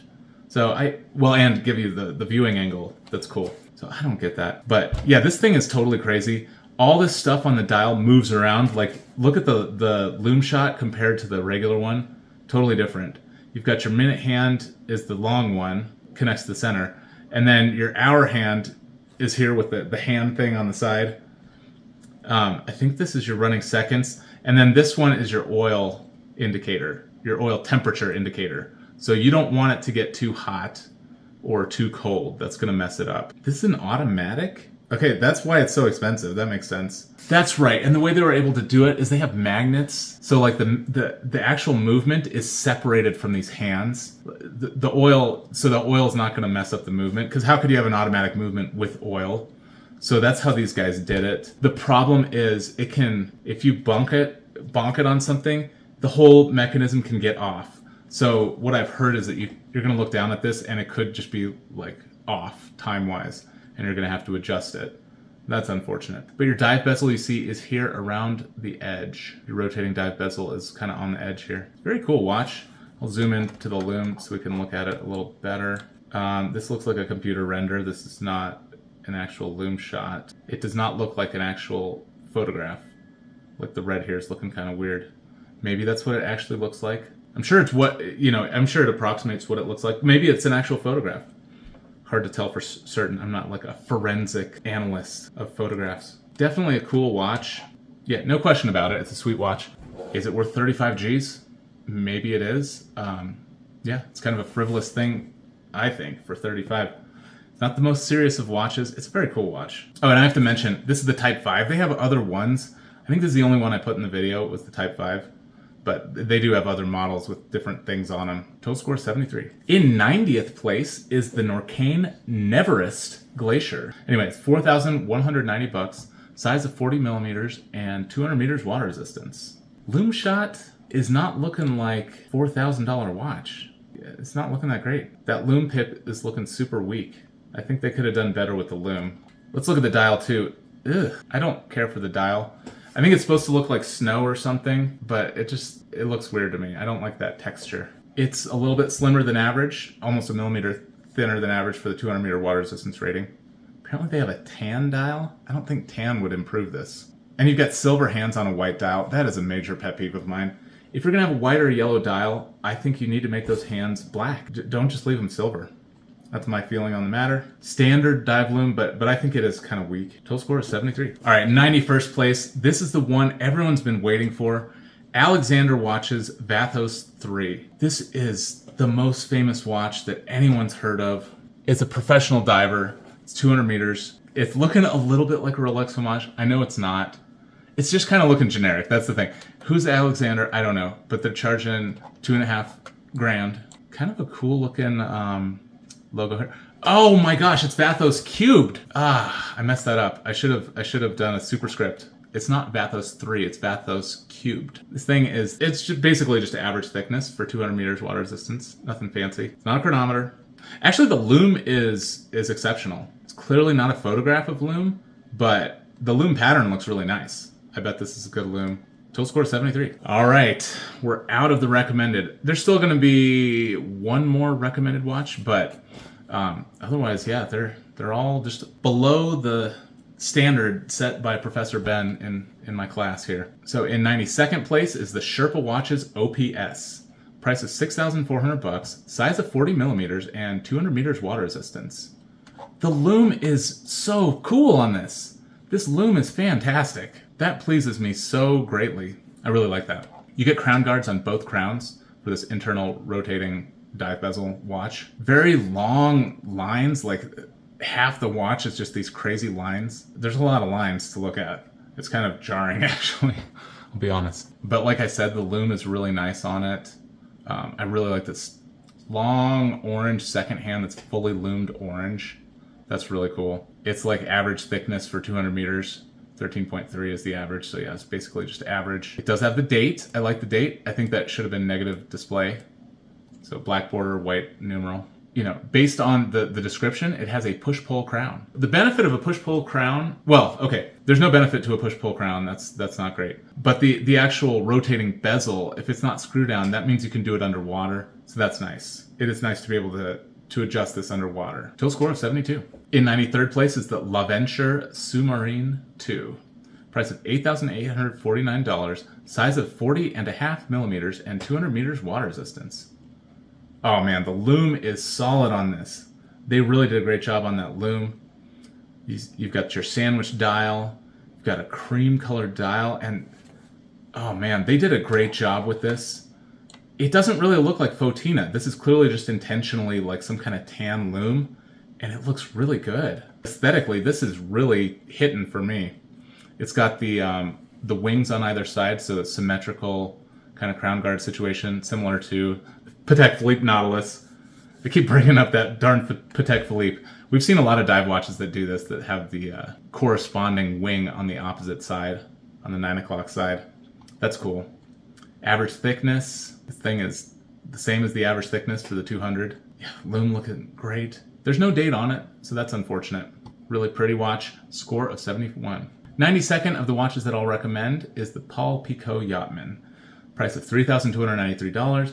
43 millimeters across and 200 meters water resistance. It's recommended only if you swap out that bracelet, because the bracelet doesn't have an extension. So you can get that score up if you just put something else on there.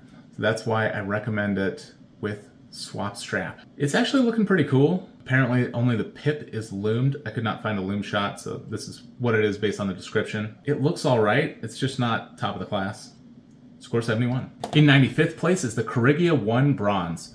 Price of $8,611, size of 48 millimeters, and water resistance of 300. You can get it in black, blue, brown, or silver, or gray. You've got your crown cover, similar to the one we already saw. Why is the blue glowing? I think somebody's shining a black light on it while they're taking the picture. That never inspires confidence from me that the lume is very good. I think you should turn off the light when you take the picture. Huge lume pip. It probably is great lume, actually. It's very similar to that other one we saw, but this one's not really making the cut. And what do we see here? 15.8 millimeters thick. That's 2 millimeters thicker than average for the 300 meter water resistance rating. No date on this thing. Score 69. In 96th place is the Rado Captain Cook. Price of $2,200. 42 millimeters across and 200 meters water resistance. Very cool looking watch. I love the red numeral on the date wheel. Love to see that. But there's no lume on the bezel. I'm sure that's one of the major things contributing to it not being recommended. In fact, if it did, then that would be 3 more points. It'd be a 72, and you could swap out the bracelet, and I would recommend it. So, yeah, you really should have lume on the bezel on a dive watch, in my opinion. Especially if you're spending $2,200. It is thinner than average, about a millimeter thinner than average, so that's good to see. Total score of 69. In 97th place is the Oris Diver 65. Price of $3,000. Size of 38 millimeters and 100 meters water resistance. Good size on this. Yeah, Oris makes a billion different color combos. There's so many different combinations of this thing. I've heard the Diver 65 called a dive style watch. Based on the score, you know, I understand why. Maybe it's because it's 100 meters. Maybe the standard is considered to be 200 plus. So I could understand that for sure. It certainly does not meet my threshold for a dive watch. It's a bronze watch and apparently a bronze bracelet, so that's cool to see. I think I said earlier that Tudor was the only one doing the bronze bracelet, but clearly these guys are doing it too, so that's pretty sweet. Yeah, that's gonna look good when it patinas. I mean, you got all the markings all the way around the bezel. It's pretty nice, actually. Get your 6 o'clock date. Yeah, there's a lot of good stuff going on with this one. The lume actually looks really nice too. Apparently the bracelet doesn't have an extension on it, so I mean that accounts for the whole thing. I would recommend it if it had an extension on the bracelet. Total score 68. In 98th place is the Gucci Dive watch. Price of $2,200, size of 40 millimeters and 300 meters water resistance. Could not find a lume shot, so here it is. Ugly looking strap. Don't like the strap. I would take it off of that immediately if I had to own this watch. There's no date on this thing. Cool looking indexes here. Similar to that Circuit Reef watch earlier. I would go with the Circuit over this thing. Get the Circuit. Push-pull crown. It is thinner than average. Total score 68. In 99th place is the JLC Polaris Date. Price of $10,000. Size of 42 millimeters and 200 meters water resistance. Another internal rotating bezel on this one. It's actually very similar to that Memo Vox, but this one you don't get the alarm. This one is thicker than average.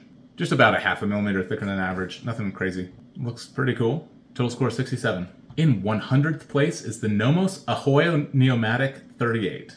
Price of $4,060. Size of 38.5 millimeters and 200 meters water resistance. It's obviously not a traditional dive watch. There's no bezel on it, no rotating bezel. I also don't care for too thin, light hands on a light dial. You shouldn't do that. They should at least be black if you're gonna do thin hands, but it should probably be bigger. It's got a huge date here. This one's incredibly thin, 9.9. It's definitely on that list of thinnest dive watches. Super thin, small seconds. It's a cool looking watch. I definitely like it. I had this one in the field watch video too. Didn't do great as a field watch. It's not doing all that great as a dive watch either, but it's got kind of a fish shape here. Kind of looks like one of those fish. Lume is unimpressive. Tiny, tiny little markings.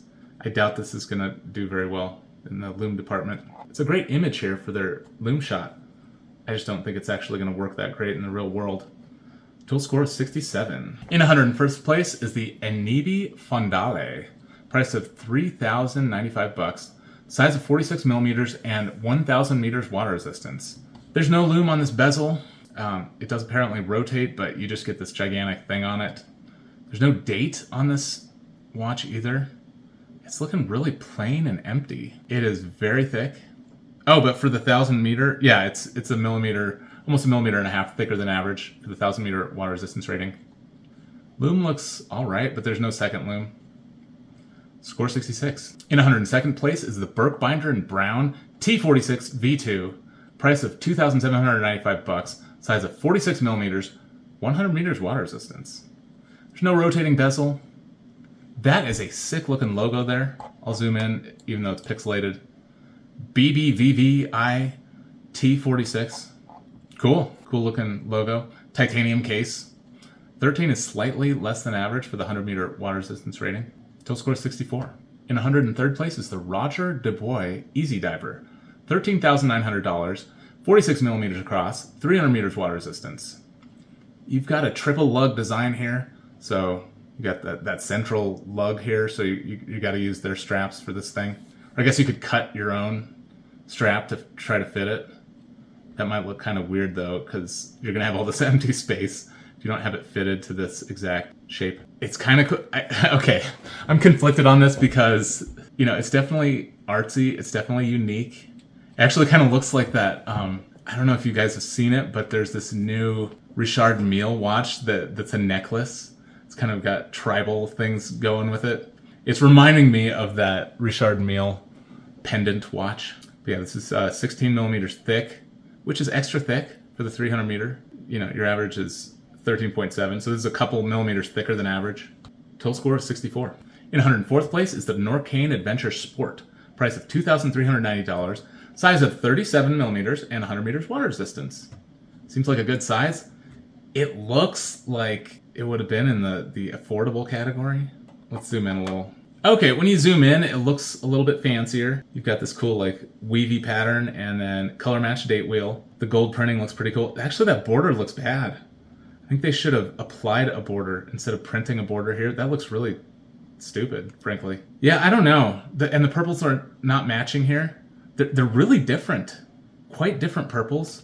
Yeah, specs-wise, I don't recommend it. Aesthetics-wise, I think this one is bad. It's a department store watch. It's not looking good. It is a couple millimeters thinner than average, so that's good. Total score of 64. In 105th place is the Baume & Mercier Clifton Club. $2,350, 42 millimeters, and 100 meters water resistance. It's looking a lot better than that Norcane Adventure Sport we saw last, but push-pull crown is not good. It's also kind of uninspired. I mean, everybody wants to have a dive watch, but you don't all need to do a dive watch if that's not your thing. I don't know. This is a lot of money. Yeah, I don't understand it personally, but it is 3 millimeters thinner than average. It is an extra thin watch, so that's definitely a good thing about it. Another Broncos watch, I guess. Total score 63. In 106th place is the Louis Vuitton Tambour Street Diver. Price of $7,800. Size of 44 millimeters, 100 meters water resistance. I have to praise it for its loom here. They did a lot of fun stuff here with the loom. This is looking great. They fully loomed that countdown. That's what I was saying Omega should do on that Planet Ocean. Just loom that orange. It'd look good. This one, this is not orange, this is blue, but it looks like kind of yellowy loom glowing here. This is a very fresh style. I really like the style of it. I like this chonky crown here for the internal rotating bezel. It definitely lost points for not having minute hash marks. That is a huge pet peeve of mine when they're missing that on the dial. When the hands are over here somewhere between 35 and 40, it's just a guess. You know, there's no precision here with the timekeeping, and that's something that bothers me on any timekeeping instrument. I need it to be able to measure time. That's the point of the whole thing. So it's a little bit artsy-fartsy. You've got a proprietary strap thing here. It says Vuitton on the side. It's a status thing. It's, 7, 8 G's. It does look cool though. So, in terms of like fashion or whatever, yeah, this is fashionable. Fashionable watch. This crown does screw down, but it's only 100 meters. Get a few different fun colors here. You got black, green, and orange, and white. Definitely stylish. Score of 63. In 107th place is the VDB 3XL. And price of $4,250. 46 millimeters across, 200 meters water resistance. You've got this locking lever thing over the crown. That's pretty cool. I don't know what this does over here. It comes with a plexiglass crystal. That's interesting. 17 millimeters thick. Extra thick. Total score 62. Kamentsman Triggerfish. Price of $2,750. Size of 46 millimeters and 3,000 meters water resistance. Okay, that makes sense to me. It's looking like some crazy thing you would chuck to the bottom of the ocean, and it is. It's 3,000 meters. Huge crown here at 10 o'clock. It's looking really cool. No rotating bezel, though. It's only 19 thick. I kind of thought this was going to be something crazy like 30 or 30 millimeters thick, just looking at it. The average for 3,000 is 17.5. So yeah, this is 1.5 millimeters thicker than average. There's one outlier that drives that way, way down. I should have removed the outliers when I did these averages. Sorry, that was bad. Yeah, common practice is you kind of take out some crazy outliers before you come up with an average. So that was a mistake. But anyway, this one's thicker than average. Pretty cool. Score of 62. 109th place is the Panerai Luminor Marina. PAM 0132. Price of $8,800. Size of 44 millimeters and 300 meters water resistance. You guys are the ones I have to blame for everybody leaving the minute marks off your watch. Very cool design though. Love the locking lever. I already mentioned that. Small seconds is looking cool. There's so many darn models of Panerai Luminor and radio mirrors and stuff. There's so many darn models. They all look so cool though. I really do love the look of the Panerai. The price I think is double what it should be. Score 61. In 110th place is the Cronus PR02B. $2,702, 45 millimeters across, 300 meters water resistance. Yeah, there's no rotating bezel on this. Let's zoom in. Control before dive.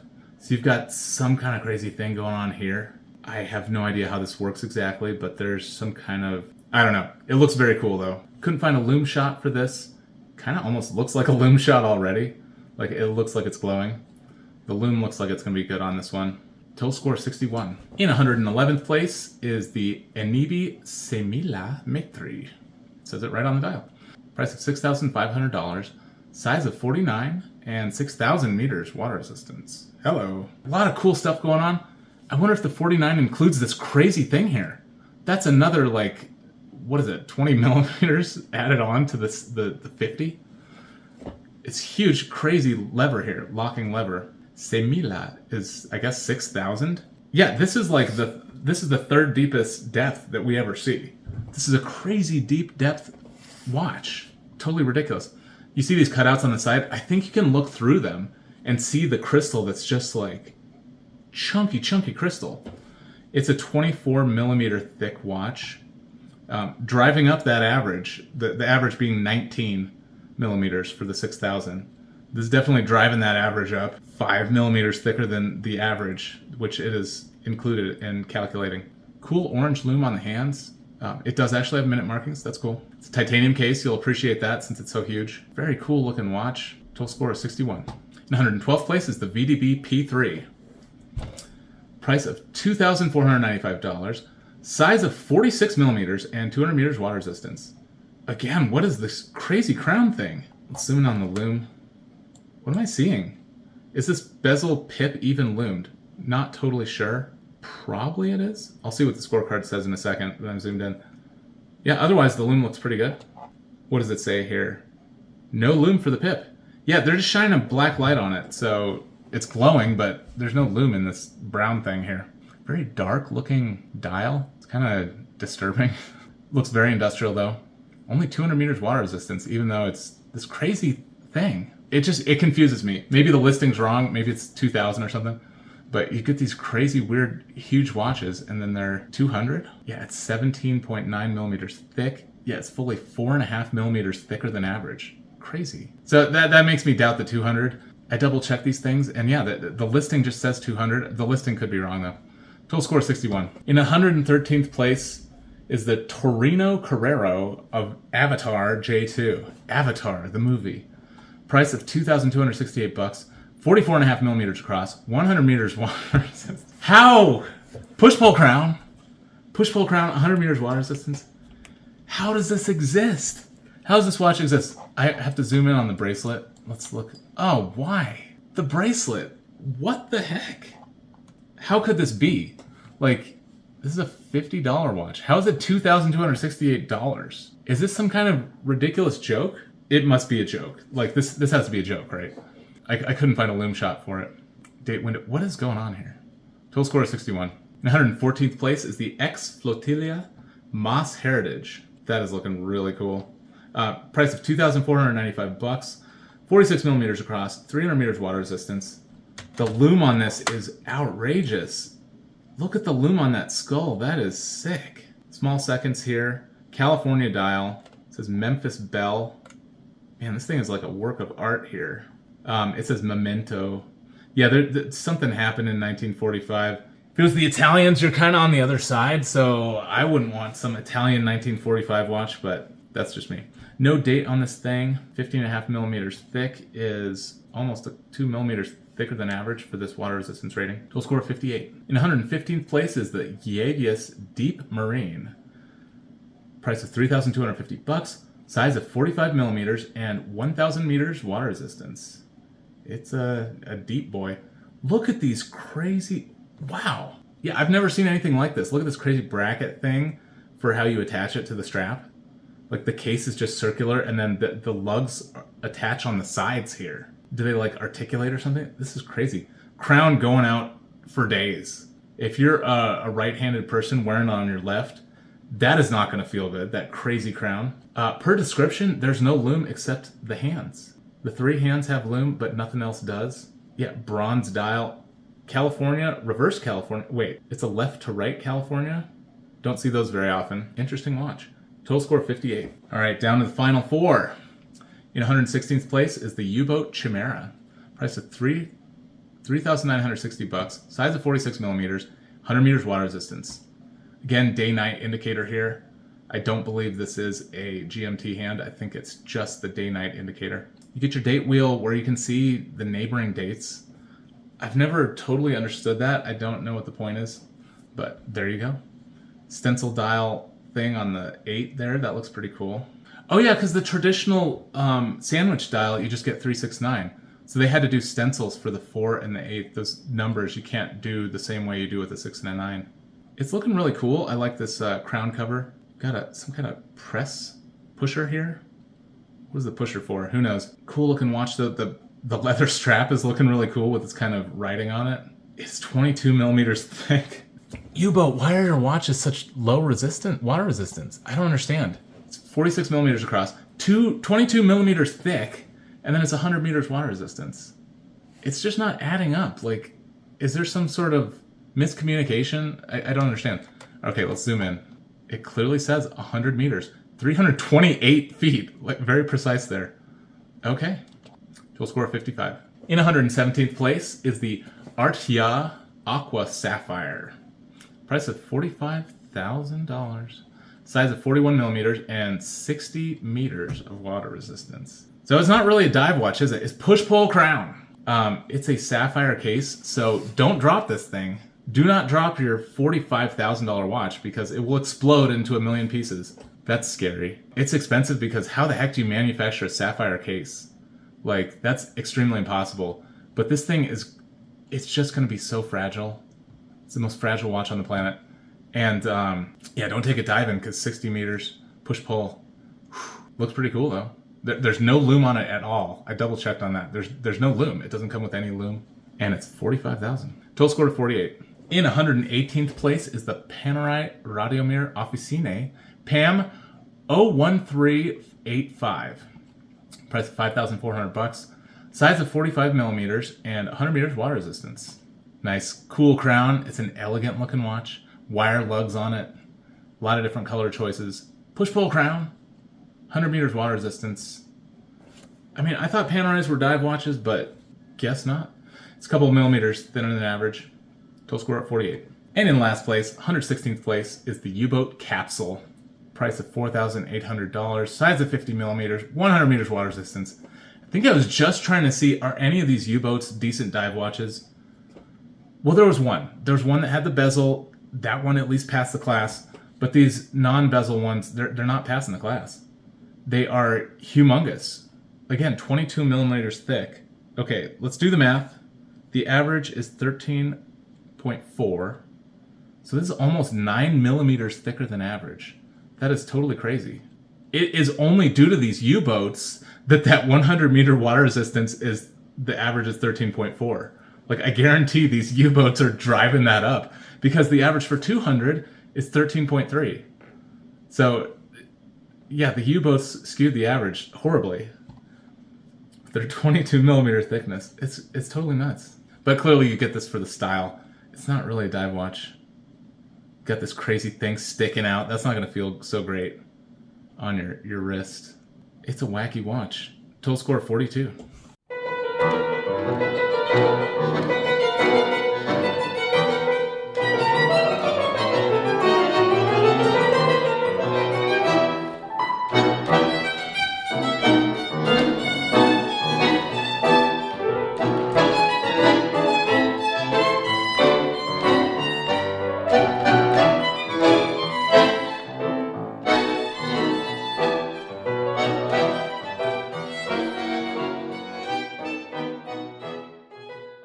All right, top 10 luxury dive watches. In 10th place is the Breitling Avenger 2 Seawolf. Price of $3,888, size of 45 millimeters, and 3,000 meters water resistance. That is crazy. Yeah, let's zoom in.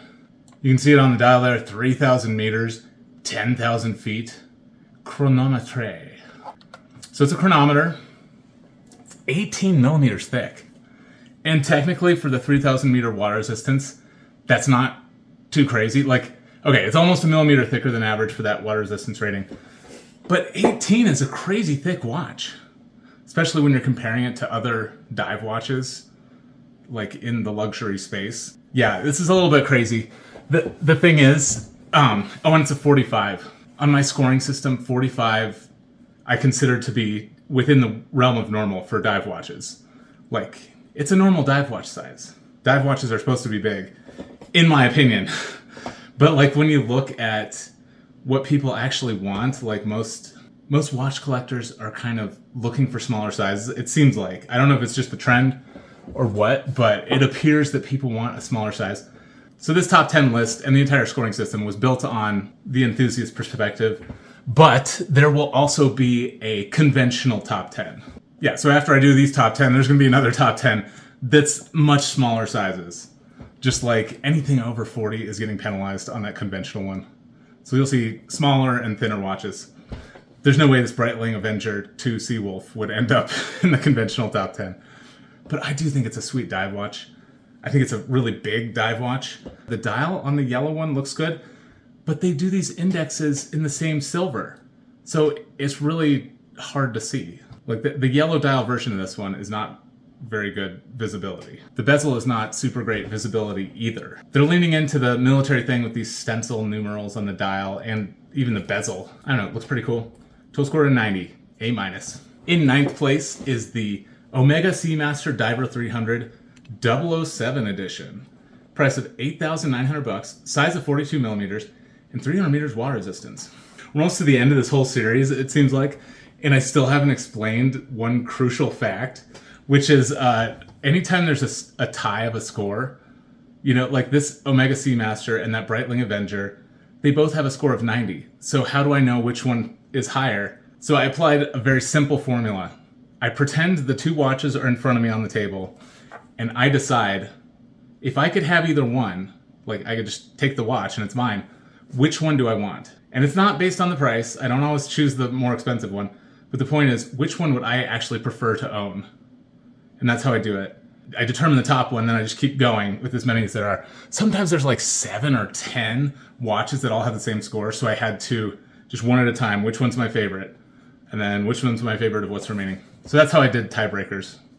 Just for your information, that's what I did throughout the whole video series. But anyway, here's the Omega Seamaster Diver 300 007 edition. The cool thing about this one is you get a full lume bezel. That is looking very sweet. I really like that. Green pip and then green minute hand. But everything else is lumed blue. Looks really good. Okay, here's the second hand. I see it there. Yeah, that's looking really nice. Omega proving that you can do a full lume bezel. I think the regular Seamaster should have this too. I think Rolex should have this too. I think they should just do this on the bezels. It's really cool, especially if you're paying $8,900. Yeah, put it on there. I mean, they did on this one. It looks good. As for the colors, I don't really care for these colors, I'll be honest. It's not my bag, baby. As I mentioned before, I really like the Seamaster case. The helium escape valve is fine. I don't have a problem with it. I know some people don't like that. I think it looks cool. It's part of the design. I like the hands and everything. Oh, you get the broad arrow, British broad arrow here. The lugs are looking cool. It's a cool watch, no question. And I would rather have it over the Seawolf, even though I think Breitling is really cool. This one's cooler. But actually, you don't get a date on this. That is a surprise. No date on this 007 edition. 13 millimeters thick is actually a little bit under the average. The average for 300 meters is 13.7. It's almost a millimeter thinner than average. That's nice. I think the regular Seamaster is 13.6. They managed to shave off 0.6 millimeters from this 007 edition. And it's a titanium case. Yeah, this is actually really cool. Very cool watch. Score of 90. In 8th place is the TAG Heuer Aquaracer Professional 1000 Super Diver. Price of $6,650. Size of 45 millimeters and 1,000 meters water resistance. Amazing! TAG Heuer above Omega, Breitling, Rolex, defeating them handily. Yeah, TAG Heuer really pulled out the stops in trying to make a really good dive watch, and I think they succeeded. This is really cool. It's a chronometer. Oh good, there's a high fidelity image here. That looks very nice. Again, I'm sorry that I have sometimes I have low fidelity images. This is looking really good. 12-sided bezel here is looking cool. It looks really nice, actually. It's kind of brushed here. I like the horizontal stripes on here. The applied indices are looking really good. You've got these 8-sided little indexes here. I love an accented minute hand. That really does it for me. I like this orange countdown section. It's a very stylish looking watch. It's got a locking lever here. It's got, this locks in the crown. That looks really nice. You can really tell whether the crown is seated or not with this thing. The lume is looking fantastic. You've got a mix of blue and green lume. They chose blue for the minute hand and also the bezel, and then green for the indexes and hour hand. It looks really nice. It is a 45, so similar to that Breitling. We're not going to be seeing it in the conventional top 10. It's too big. You get a date on this at the 6 o'clock. That's really nice for symmetry. They did a lot of things great on this. 15.7 is a thick watch, no question. For the 1,000 meter water resistance rating, it is exactly average though. That is the average, and I have 44 in the sample. So that's a good sample size. 15.7 is the average. And there's apparently an extension on the bracelet. I think you're really going to enjoy that. Total score of 92. In 7th place is the Sinn UX EZM. Price of $2,810, size of 44 millimeters, 5,000 meters water resistance. Crazy depth rating, 5,000. It's actually the only watch in the whole series that has the 5,000. And if we go in here, see it says Hydro. This is an oil-filled watch. That's how they're able to get such a deep depth rating with such a thin thickness. 13.3 millimeters thick. That's the same thickness average as 100 meter dive watch. And this thing is 5,000 meters. Crazy. It's because that oil keeps it from being crushed. An empty pop can is easy to crush. A full pop can is really hard to crush because there's material inside of it. So the material helps hold everything together. You've got a count up timing bezel here. And I love how in this, up to the 15-minute, you even have half-minute increments. That is so cool. Like this is a solid tool watch. The lume here is for the one that's not PVD coated. You see UX Hydro. It's the same model, but it's a different one. There's actually a lume on both the front and back of that second hand. That's cool. Flieger style hands on here. Oh, it looks like the other one has red on it. This one has a fully white second hand. The date at 3 o'clock looks really nice. Just integrates nicely. I mean, this is a beautiful watch. The thing with the oil filled is you hold it at any angle and you're going to see it clearly. And that's especially critical underwater because there's some distortion that happens when you're not looking at a watch straight on in the water. The image can be all weird. It's a quartz movement, and unfortunately, I do think you have to send it in for battery changes. I think it's a 10-year battery, but you are going to have to actually send it to Germany to get fixed. You are going to have to send it to Germany for a new battery when the battery runs out. And they're probably not going to turn it around all that quickly, is what I guess. I don't know for certain. Wonderful watch. And for a luxury watch, this is priced fairly low. Some may say it's not a luxury watch. Man, this thing is so cool though. It says valve unnecessary. You don't need a helium escape valve. How's helium going to get in? There's no, there's oil in here. So cool. Total score of 92. In 6th place is the Ball Engineer Hydrocarbon Deep Quest 2. Price of $2,720. Size of 42 millimeters and 1,000 meters water resistance. It's got a mix of tritium and conventional lume. You get conventional lume on the bezel and then tritium tubes on the dial. They've chosen to do the numerals, the 12 and the 6 in these tubes. I think it looks a little bit weird. It's not really my style. This particular one looks a little bit funky, so I don't think I'd go for this one. It is a chronometer. That's nice. You get your 1,000 meters water resistance. That's also nice. Titanium case. Like, it's got a lot going for it. It made it to 6th place, so there's a lot that's good about this thing.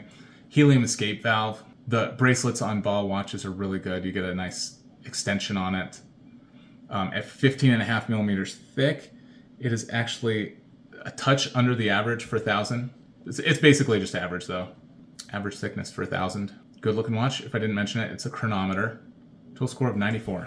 In 5th place is the famous, the awesome, I love this thing, the Omega Plongeur Professionnel Ploprof.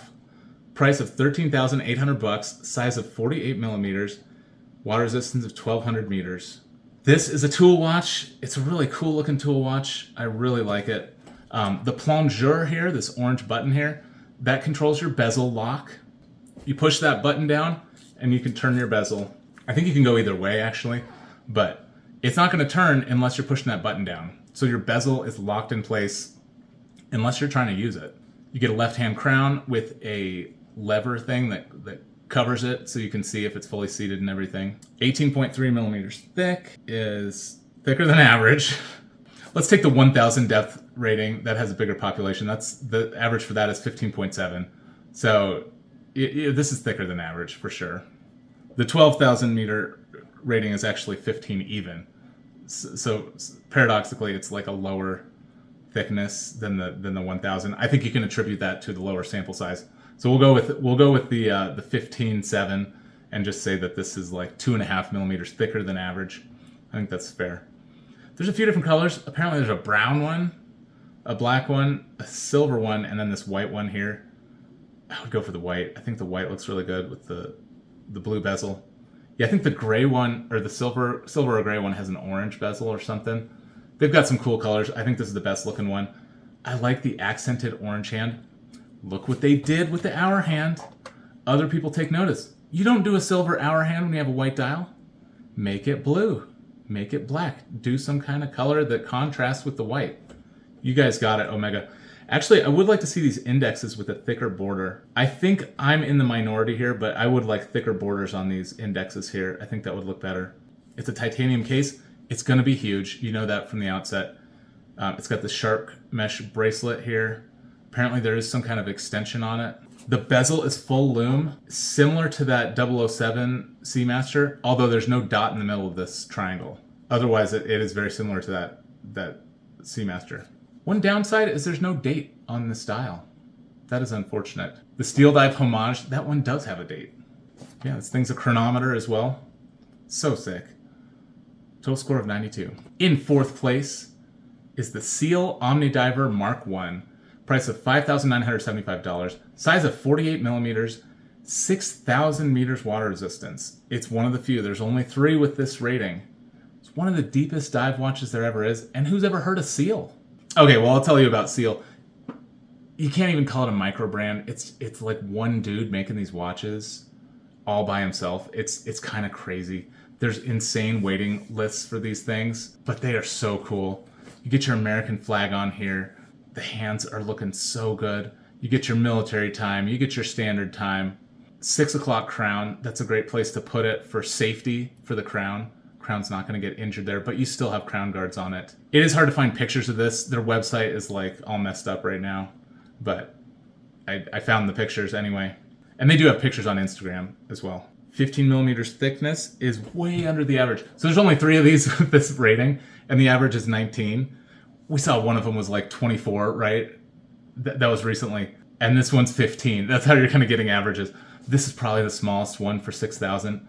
Like, this watch is crazy cool. But yeah, good luck getting your hands on one, I suppose. That's the downside. Total score of 92.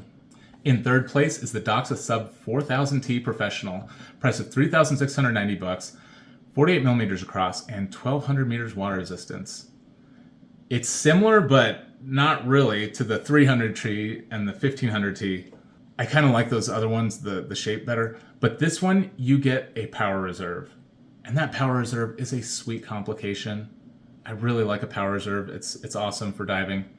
And just in general, it's really cool to know how much power is on your watch. At 15 millimeters thick, this one is just totally average for the depth rating. Nothing crazy. It's a 2,000 meter depth rating. This is fine. Let's take a look at the loom shot. It's got a Chrono 24 watermark. It's got a slightly different bezel on this one, but you can see the loom pattern here. You get a little bit of loom on the power reserve here. That's pretty cool, as well as the second. And all the hands, all the indices, plus the power reserve, and then just a pip.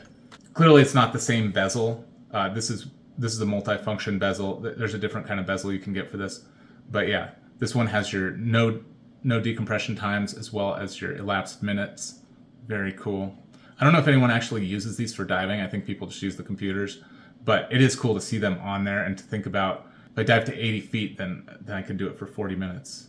Bracelet is looking a little bit nicer than their normal beads of rice style, and apparently there is an extension on it. It might just be one of these fold-out things. I don't know for certain. Total score of 92. In second place is the Ball Engineer Hydrocarbon EOD. Price of $3,349. Size of 42 millimeters and 300 meters water resistance. And it's got that locking lever over the crown. That is really cool. You just unscrew the crown to release this thing. But that is so cool. The bracelet does have the extension. The tritium on this is really, really awesome. It's got a mix of tritium and conventional loom. You see conventional loom on the bezel, including these bars right here, because look, that's just painted. That's not tritium. So the bars here at the 15, 30, and 45, it's just like a brighter strip of loom. But yeah, you've got yellow tubes for these numerals that are shaped fully. And then you've got these green ones for the other indices. Don't get anything for the 3 o'clock. And then yellow on the hands. And there is a tritium pip here on the bezel. I love to see that because with tritium, the constant illumination, I like if the bezel matches as well. So if your thing isn't charged, if your watch isn't charged up, you're still getting to see the bezel. Beautiful full lume bezel. All the markings are indicated on that bezel. Full lume. It's really wonderful. It's completely average thickness for this water resistance rating, so that's good. This is extremely resistant to magnetism and shock. In fact, let's zoom in. Do they say? Okay, they don't say how many joules of energy it can withstand, but it is incredibly shock resistant. It's EOD, Explosive Ordnance Division. Yeah, it's intended to withstand incredible amounts of shock. That's one of Ball's signatures, so that's pretty sweet. Total score of 94. What's in first place? In first place, the top dive watch, in my opinion, is the Sinn T1. Price of $3,445, size of 45 millimeters, and 1,000 meters water resistance. They make a black one in addition to this blue one. I thought the blue one looked nicer. The bezel is what I'm talking about. You get all the markings all the way around. You get the numerals every 5 minutes all the way around the dial. Look how they did it. They just did shorter little markings for these ones, so you could fit the full numeral. Perfect. I don't know why other brands struggle so much with this, but this is the way to do it. Nice, cool looking date here. That AR has something to do with inside there's some sort of moisture capturing thing that you can change out. It's only 12.5 millimeters thick. That is crazy. It's 1,000 meters water resistance, and this thickness is just slightly above the Rolex Submariner. The average thickness for the 1,000 meter water resistance is 15.7. So yeah, this is 3 millimeters thinner than average. My favorite feature about this is that it has a safety bezel. So this bezel will not turn unless you push it in while you're turning it. I love that. It's got these canoe-shaped cutouts here for the bezel. I haven't tried one, but that looks like it would be really nice. Full titanium bracelet, titanium case. You've got anti-magnetism with this movement. You've got protection for the crown here. And you've got a mix of colors for the lume. Look, you have a lighter blue for the minute and for the lume pip. And then you've got a darker blue for the hands, for the hour hand and the indices. Very cool. Yeah, this would be the luxury watch for me. Score of 96. So that was it for the dive watches. I will do the conventional one. I'll do that right after this. But let's just go through a little bit, see some of the stuff we saw. So we just did the top 10, but this Ball Engineer was right below. Grand Seiko Evolution 9, that was so beautiful. Rolex Sea Dweller. That Breitling Avenger, we'll see that again, I'm sure. Doxa. So many famous watches, so many cool things. This thing is so beautiful, the Sinn T50. Yeah, it was fun looking at all these fancy watches I could never afford. But some of you guys out there, you've got cash to burn, I suppose. And yeah, hopefully I helped show you some things you can burn your cash on. Some really sweet looking dive watches. This Tudor Pelagos FXD, oh man. Actually, that might be the one for me. That is so cool. If I was ever in that position, I would have a hard choice to make. Fortunately, I don't have all that money to burn, so I'm not in the position of having to make a hard choice about a luxury dive watch. And I'm definitely grateful for that. Super Ocean is looking really cool. Like that a lot. All right, let's do the top 10 conventional.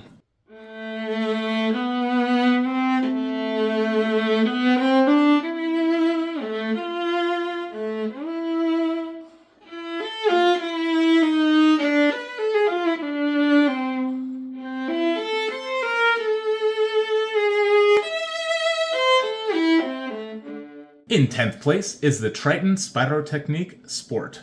Price of $5,625, 39 millimeters across, 200 meters water resistance. It's got that articulating piece that protects the crown, lets you know if it's not fully screwed down.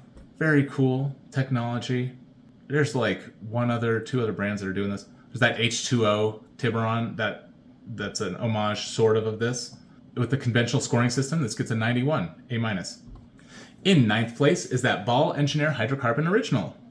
Price of $3,349, size of 40 millimeters, 200 meters water resistance. A mix of tritium lume and conventional lume. Total score of 91. In 8th place is the Vertex M60 Aqualion DC. Price of $3,058, size of 40 millimeters, 600 meters water resistance. And yeah, all three of these so far were not in the top 10 before, but now they are because their sizing is more attractive to those looking for a smaller watch. This thing's looking good. It's a chronometer. Wonderful loom. Yeah, the looms on these are really good. Score of 93. In 7th place is the Sinn U50. Price of $3,300. 41 millimeters across and 500 meters water resistance. Dark black dial. This is looking so stylish. Very thin. 11.2. Super thin. In 6th place is that Sinn T1 I was just raving about that got the top position. The price is $3,445. Also thin. Like Sinn makes a thin watch. The Sinns are thin. In 5th place is that Omega Seamaster Diver 300 007 edition. It was just in our Enthusiast top 10 as well. In 4th place is the Rolex Submariner Date 126610. Good to see Rolex excelling. It makes sense that it would excel when I adjusted everything for size a little bit more. We're going to see this one more in the video that's coming out in 2 days. It's going to be the showdown, all the rounds of things. Rolex is going to do quite well. All these ones that we're seeing, these luxury ones, they dominate. I hope that doesn't spoil it. There are some that are not luxury that are going to excel as well, but these are just the best watches. From what I can tell, the luxury ones are the best ones. So even with the affordability thing, these luxury ones are doing great. Rolex, we're going to watch you closely during that last video. In number 3 is the Sinn T50 GBDR. That gold bronze bezel is looking so good. It is very cool looking. It's also very expensive, almost $5,000. 12.3 millimeters thick. It's not very thick, like 500 meters water resistance. I think this is a sweet watch. I don't think they're charging too much, but what do I know? I'm not in the market exactly. This thing looks so good though. Oh man. In 2nd place, Breitling Avenger Auto 42. Yeah, that 42, they did a great thing. Breitling did when they made the smaller Breitling. I think that was very smart of them. 12.1 millimeters thick, so basically just Rolex thickness. Just a kind of a different style for those who like it. And of course, way cheaper, half the cost. Very nice. And number 1, the best conventional dive watch is the Ball Engineer Hydrocarbon EOD. I just talked about this thing. Really cool looking tritium loom. I mean, the loom is fantastic on this. That's really going to please you. And then this thing is built like a tank. It is really awesome. Chronometer, magnetic resistance. It's only $3,300. I mean, compared to other luxury dive watches, this is a deal. Ball has a lot of heritage. It's a cool brand. Now that I'm done talking about the dive watches, as I always do in every video, is I will talk about the Bible now.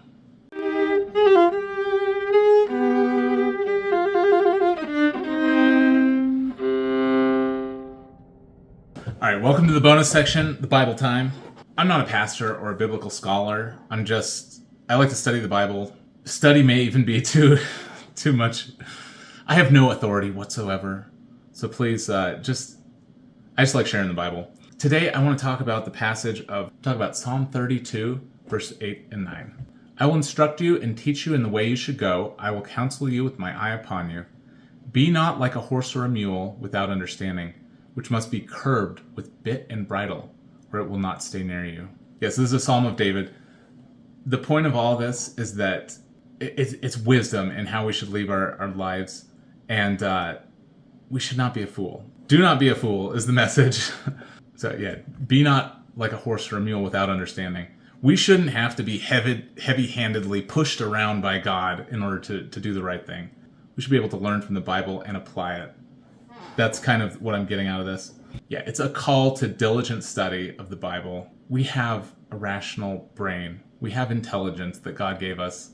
And yeah, the Bible's telling us not to be like a horse or a mule, that we have to be curbed with bit and bridle, that God actually instructs us and teaches us in the way we should go.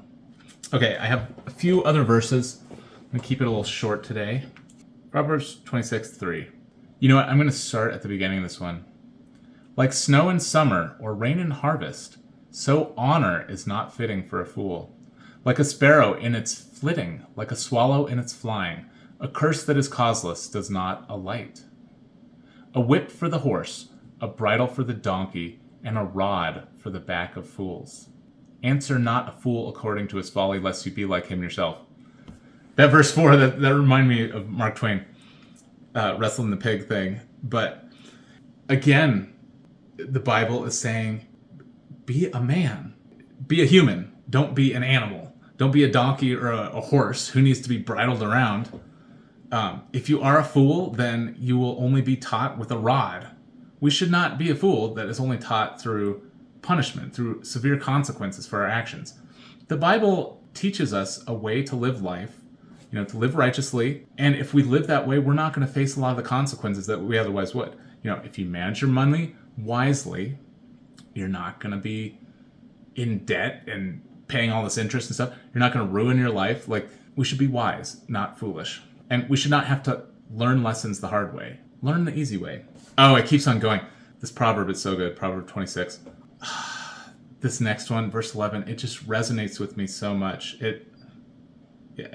Like a dog that returns to his vomit is a fool who repeats his folly. I mean, I'll admit, I've repeated so many follies in my life. And this proverb is not speaking generously of those who keep making the same mistakes over and over again. Like a dog that returns to his vomit. Man, that is... that cuts deep. All right, let's do another one. Exodus. This might be the last verse. This is very short and light today. Exodus 5:15. But when Pharaoh saw that there was a respite, he hardened his heart and would not listen to them, as the Lord had said. So this is interesting. This is probably, we've all heard of this, when Moses was trying to set his people free from Pharaoh, from enslavement to the Pharaoh of Egypt.